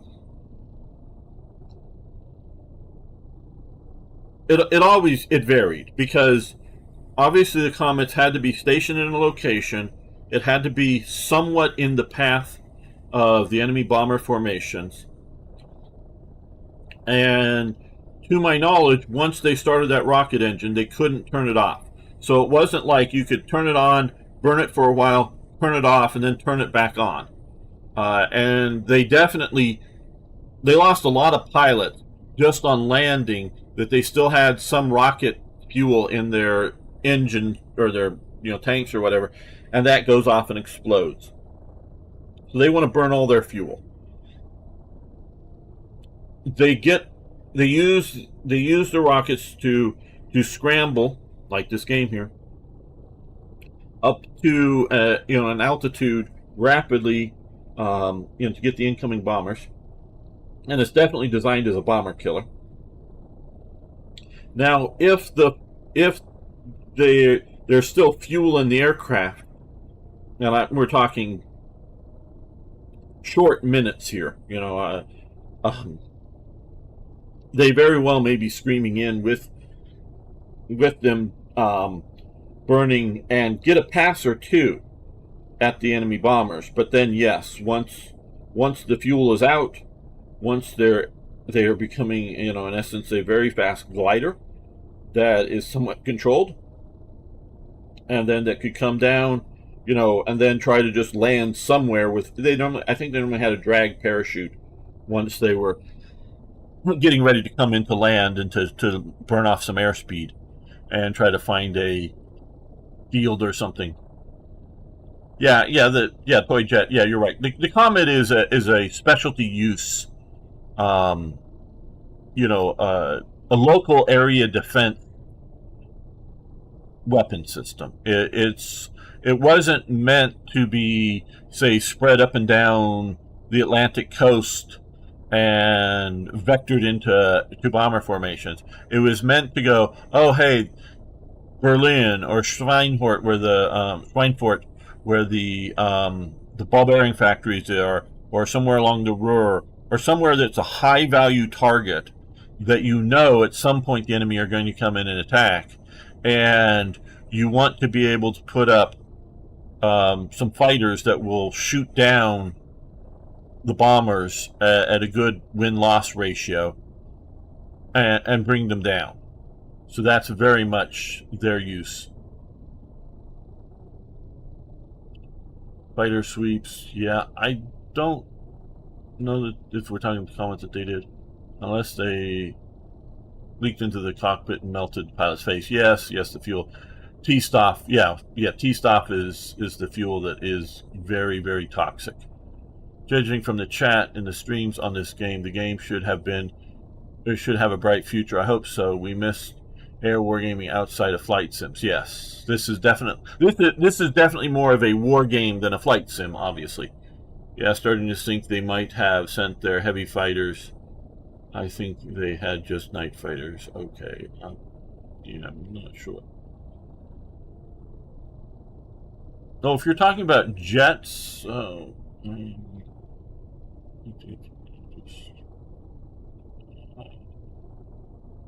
okay. So yes. So okay. So the enemy is up here.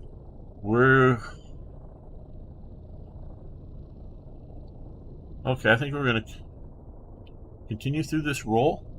I normally want to straighten things out and fly, more level, but maybe the roll is something I should embrace here.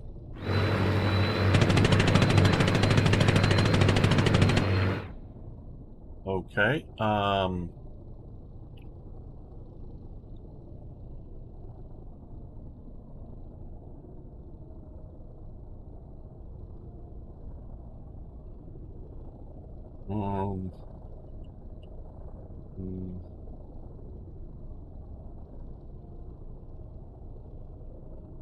Yeah, I want to do something sort of like that. Turn away from this.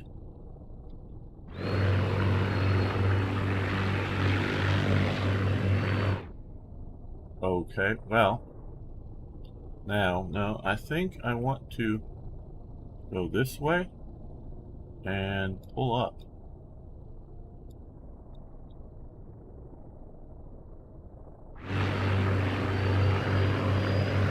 Draining out a little bit. Okay, now I think we will just try to. Now I want to. Okay, I guess we'll ray out a bit like that and come up. So I think in this scenario you're meant to lose the first aircraft. I mean, I'm not saying it's impossible, but I don't think it's likely to.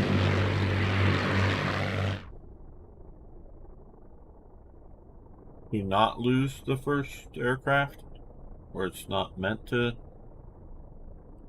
Okay, we're gonna soften our turn here. Now, okay. I think we have successfully saved this aircraft.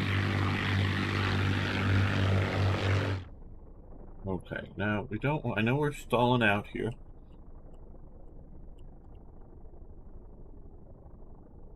Well, yeah, let's.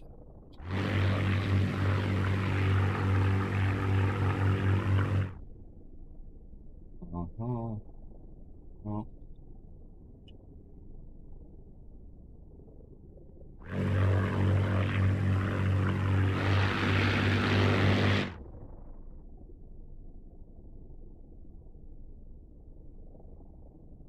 Okay, there we go. That looks good. We'll get to more speed and heading away. And since we didn't have, well, we obviously started in a very, very bad spot and with an enemy on our tail. The 109 is not going to do any effective damage to this, I guess, theoretical convoy that we were protecting. Because he won't have any bombs, and his cannon strafing will do, like I say, very little damage, if any at all.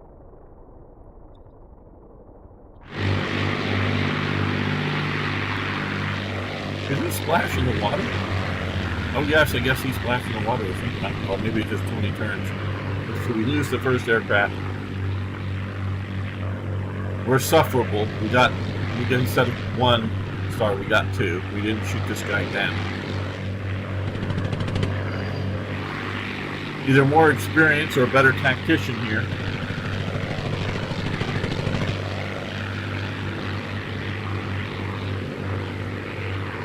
He'd probably take him out.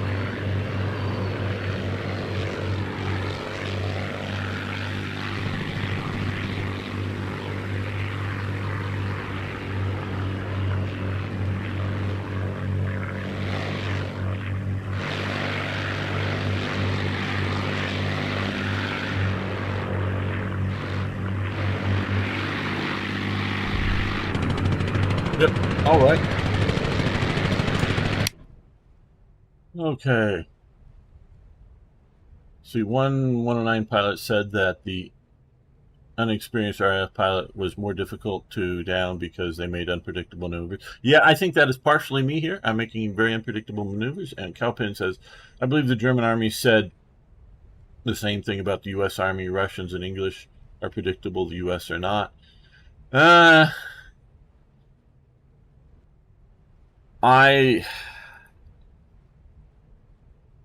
I don't know if they said that, if they said that about the Americans. The problem for the Americans, the problem with the Americans is that, yeah, we can look at Kasserine Pass in the very, very early days of North Africa. But if you look at the Philippine campaign, you find the American army fighting very, very well against the Japanese. The only thing, in my opinion, that is really in the Philippines campaign that limits the Americans is the lack of ammunition. They just run out of it. And now most of the divisions that invade the Philippines, to be fair, are not most. There are. I think there's one division that was a veteran division in China that had been pulled out and sort of rebuilt, I think. The rest of the divisions come from Taiwan. And a few of the divisions are majority Taiwanese soldiers. My understanding is Taiwanese soldiers are much more integrated into the Japanese army than the Korean soldiers that were drafted into the Japanese army and fought much better.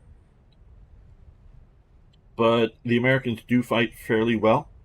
But yeah, and like Kasserine Pass and whatnot in the early stages of World War I, not so great. But once they got, their feet under themselves and figuring the war out, I think they were sort of equal to the Germans and the British in fighting.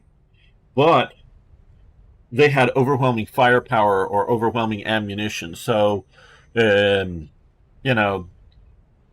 the Americans encounter a German machine gun nest and just call in airstrikes or call in artillery strikes or whatever. And it's just, that is overwhelming and debilitating to the Germans. They just don't have an answer to it. Trying to think of how you might save the first fighter plane, but I don't know that you can yellow strike. Late in the war, U.S. pilots had about 2 years training, predictable or not, they were generally better. Yes. Now,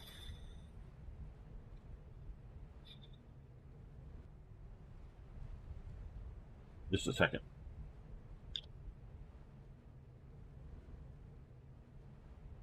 The Americans had the best training program of the war.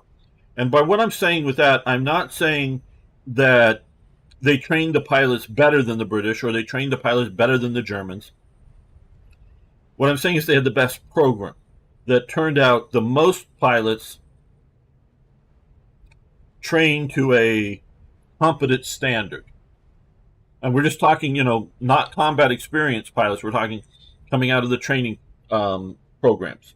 Whether we're talking fighter pilots, fighter bomber pilots, transport pilots. They were all up to a good standard, but they also trained so many of them. You might notice that Germany virtually lacks trainer aircraft. they used a lot of their Ju-52s, the transports, because they had dual controls as trainer aircraft for basic training. And normally, once you get through basic training, you can put the pilot into, a single seat fighter and just have them fly next to an experienced pilot, meaning they're already competent enough not to bump into each other and sort of know what they're doing. And it was just sort of advanced training on other aircraft. And so Germany lacks a large scale production of trainer aircraft. They do have some, I believe. I just don't, know too much about it. But, and yeah, they have a few here and there dual cockpit fighters or whatever that were sort of cobbled together, but I don't think it's a common thing. And so there are several problems with this training program that Germany has. First problem is Germany loses a lot of its transport planes. First in Norway, then in the Netherlands, bringing in some of the paratroopers there, then later in Crete, and finally in, both Stalingrad operation, which goes on longer and they lose the most, I believe, but also in the attempts to supply Tunisia at night mostly via air. They're losing lots and lots of transport airplanes, which also means the transport pilots, which are effectively your basic training pilots. But two, the second problem is if you're using those aircraft to train pilots, you can't use them for something else. Now, that can be a problem. So if you're doing maximum effort with the Luftwaffe trying to fly in supplies into the Stalingrad pocket,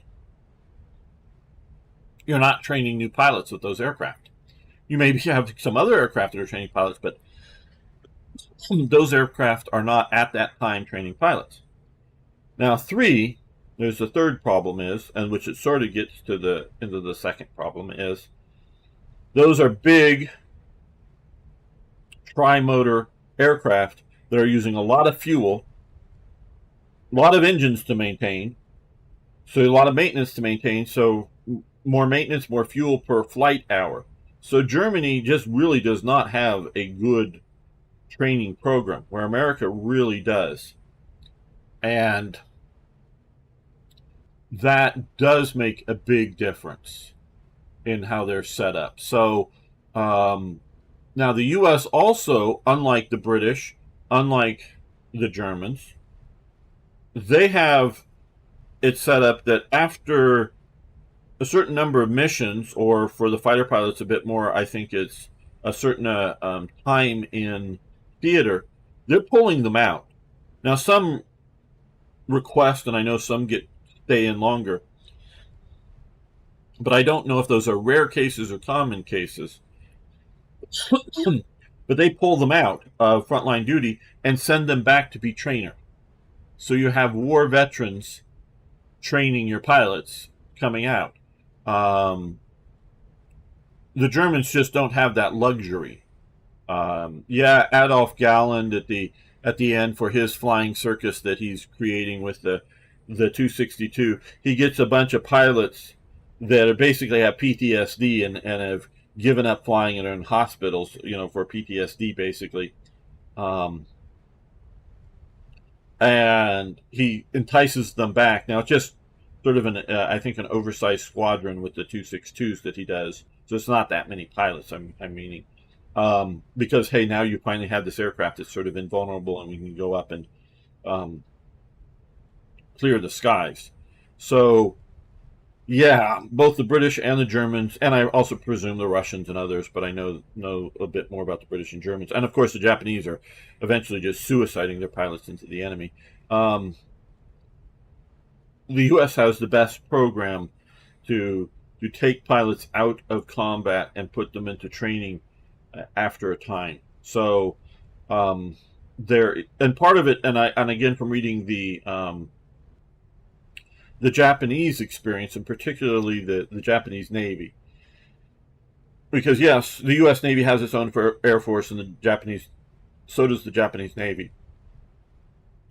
Um, the Japanese Navy, Air Force, if you will, does get a lot of experience in China, including flying, inland in China against first some Chinese pilots, Russian pilots until Barbarossa starts, and then Russia withdraws leaves the aircraft, but withdraws all of the pilots and support and sends no more, and that's when they start, um, organizing up the Flying Tigers.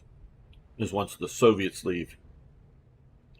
But even there, the Chinese, Chinese Naval Air Force wants to get experience, so they're getting experience like, in China, and so when obviously very late 41 in December, when they blitz out into the Pacific, the Philippines, down into Singapore, obviously Pearl Harbor, and to the Dutch East Indies, when they're doing all of that, there are Army air units operating there as well, but it's mostly the Naval Air Force.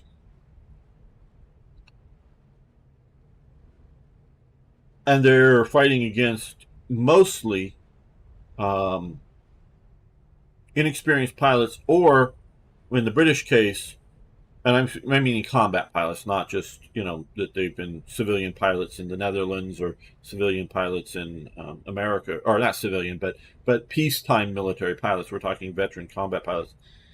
The big problem is with the British is they're all trained to fight the Germans, but the Japanese, because of different tactics and different equipment, fight differently. So it doesn't help them so much because they have to relearn or learn different lessons. So they're almost as effective as trained but not experienced pilots, the British early on. So the Japanese do remarkably well. But by the time the battle of after the Battle of Midway, with the losing of the carriers, which also means their pilots are gone too, Japan's naval air force knowledge, if you will, has been gutted. And so they're not around to train newer. Okay, ZZ's heading off to a cookout. Okay, thank you so much, ZZ. And so it's gutted the training program by then, and it just never, for the Navy, and then the Army also gets ground down because the Army is being more and more stationed on land bases around the Pacific and other places, and Japan just never really recovers. Not just, I mean, they're also having production problems, but recovers in trained personnel. So they're just putting green pilots up with just a few surviving experienced, squadron leaders or whatever, and they're just getting butchered. Japan didn't care to recover pilots during the Pacific War, which was a long term. Yeah, well, I don't know if it's care or able to, because if your carriers are gone, well, even if you were on the carrier, um, you're not necessarily able to get off, and there were not. There were definitely, because I've read some incidences where not maybe so much pilots, but the Japanese did send, even days later, destroyers into the areas where they've had naval losses and recovered um, naval personnel. So they did do that. Even late in the war, Captain Hara was commanding a destroyer, I think, or was it a cruiser? But I think it was a destroyer. He had been through the most of the war. Japanese Captain Hara, commanding destroyers, thought very highly of. His ship was sunk. He gets himself and ties himself to a piece of floating wreckage from his ship. Another of his sailors swims up to the wreckage and sort of hangs on there and recognizes it's the captain, and not wanting to endanger the captain's life by also being on that piece of wreckage, decides that, well, I'm out. see a captain, and swims away. Ends up being picked up. The other guy tells the ship that it's another destroyer or light ship out there. This is like 1945, in the Pacific, so late in the war.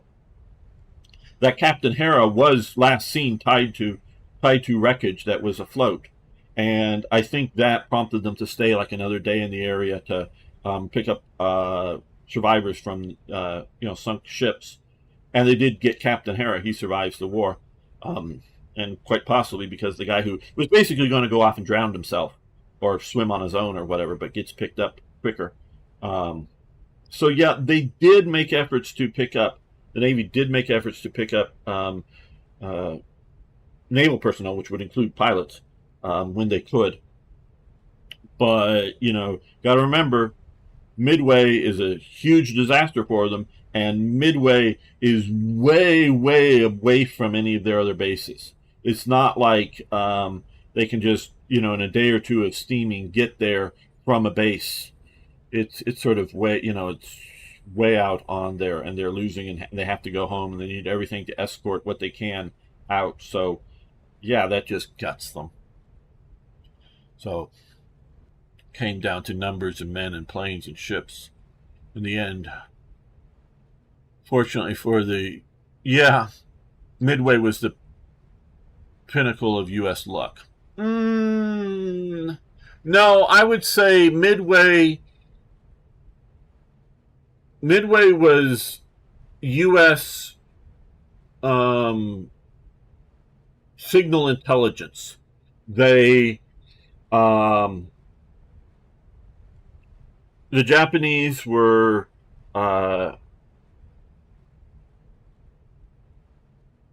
they cracked the Japanese code enough, but they didn't know the code names. Meaning they were reading what was, the gobbledygook that the Japanese were sending around through the air. They were able to decode it, but they didn't know the code words for, like islands. I don't know how often they changed, the code word for Hawaii may have been the code, may have been, barking dog or something, whatever. So, location. And then they thought they knew where it was, and then the U.S. had sent some open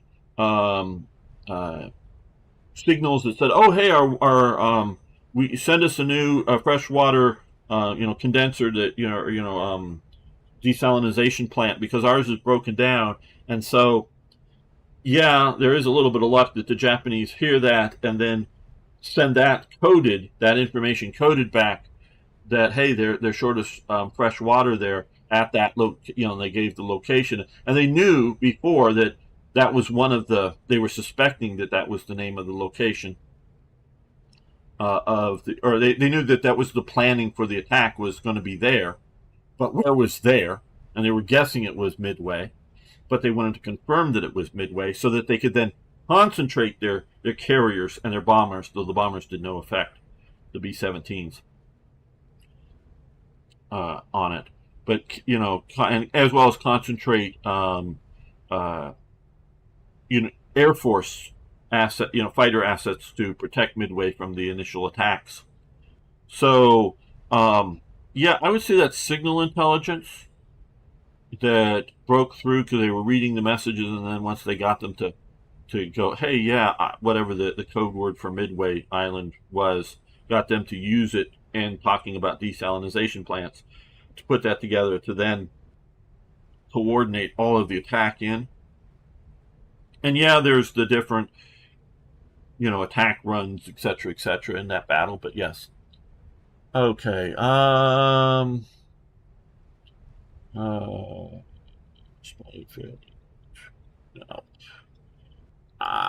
They didn't.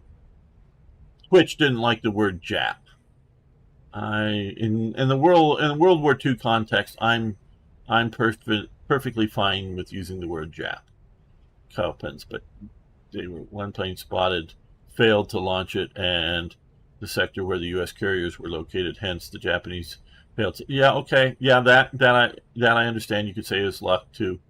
He had the story as well as lots of spotter found the carriers. U.S. intelligence was bang on target. Okay, tactical. Okay, I see what you're saying. Japs failed, yeah.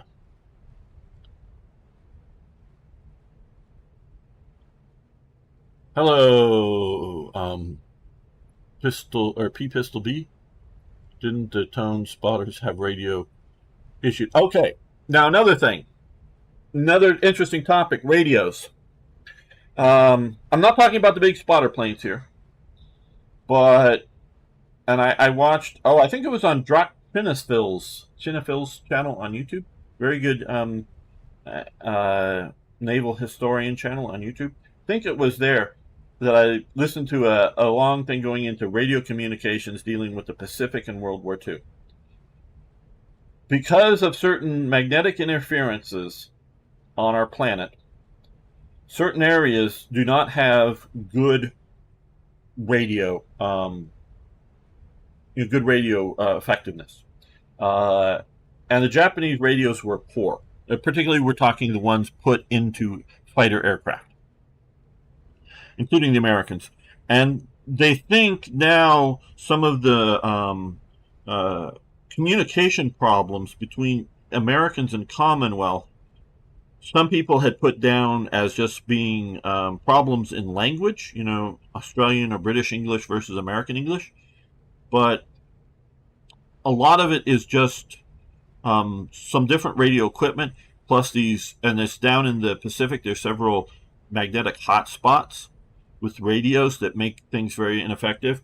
The Japanese, with their poor radios in their aircraft already, had such a big problem that, especially when they were land-based, but even sometimes when they were carrier-based, they would pull the radios out of their fighters because just to save weight, because they figured they were useless, because they were poor radios, and the static interference was so heavy, they just found them to be more of a weight liability than a tactical benefit, because you couldn't shout out look out, somebody's on your tail effectively enough anyway. So that, and the American radios being better in the the aircraft that still had problems, but weren't to the extent. So that does affect tactics and effectiveness. Is one side has useful radios between aircraft, and the other side doesn't. No matter how good you are, that's going to be a tactical benefit to the side that can effectively use radios. So, and this affected both short range radios for fighter combat, as well as long range stuff between ship and shore, and between different fleets and whatnot, trying to coordinate. So there was that issue, and they found more and more out about that during the war. The Americans, particularly with their technological advances, were fighting that better. Okay. Yeah, no, Copens, I will use period correct slang like Jerry for Germans, Japs for Japanese, when we're talking about a period like World War II. I don't find it offensive. I think people are overly sensitive. Whether it has... Now, there are some, and I'm not going to go there, some terms that were used maybe against the Japanese, but other Asian groups by American forces that have very negative meanings. I'm not going to go and use those even as an example, but Japs or Jerry's or Krauts or whatever, I'm happy to either use myself or have people use in chat when I'm here. The history of how they discovered the tectonic plate motions through shifting magnetic fields through the Pacific early in the magnetic submarines. Yeah, there's a lot there. So, okay, everybody. Thank you, Beam Slam, E Pistol B, I guess, Copens, Arno. I know ZZ has left. Crunchy probably isn't still here. Yellow Strike, thank you. Sir Toy Jet, I don't know if Eric is still around. Beam Slam, if I didn't say, Majama, and who else? Just going back up the chat. Blast Pop. A lot of creative names here. I think, okay, oh, and Von Schweinhund. Yes, thank you for your input and hanging out with me on chat. I really enjoyed checking out Scramble. I think it is a very interesting and fun game if you can figure out your maneuvers. That's what it's obviously set up to do. So, and like I say, if you guys want to check it out, the demo is free. So, try it yourself. So, yeah, I'm coming back Thursday for, and I know Young Doug said it, going to be presenting, not for the first time, for the, I think, second time, Starship Troopers, the new DLC. I got a copy of the new DLC. I got to play it. I played a lot of Starship Troopers, but haven't played that. Jerry can. Yeah, that comes from Jerry. So, thank you very much. See you next time. So, thanks all.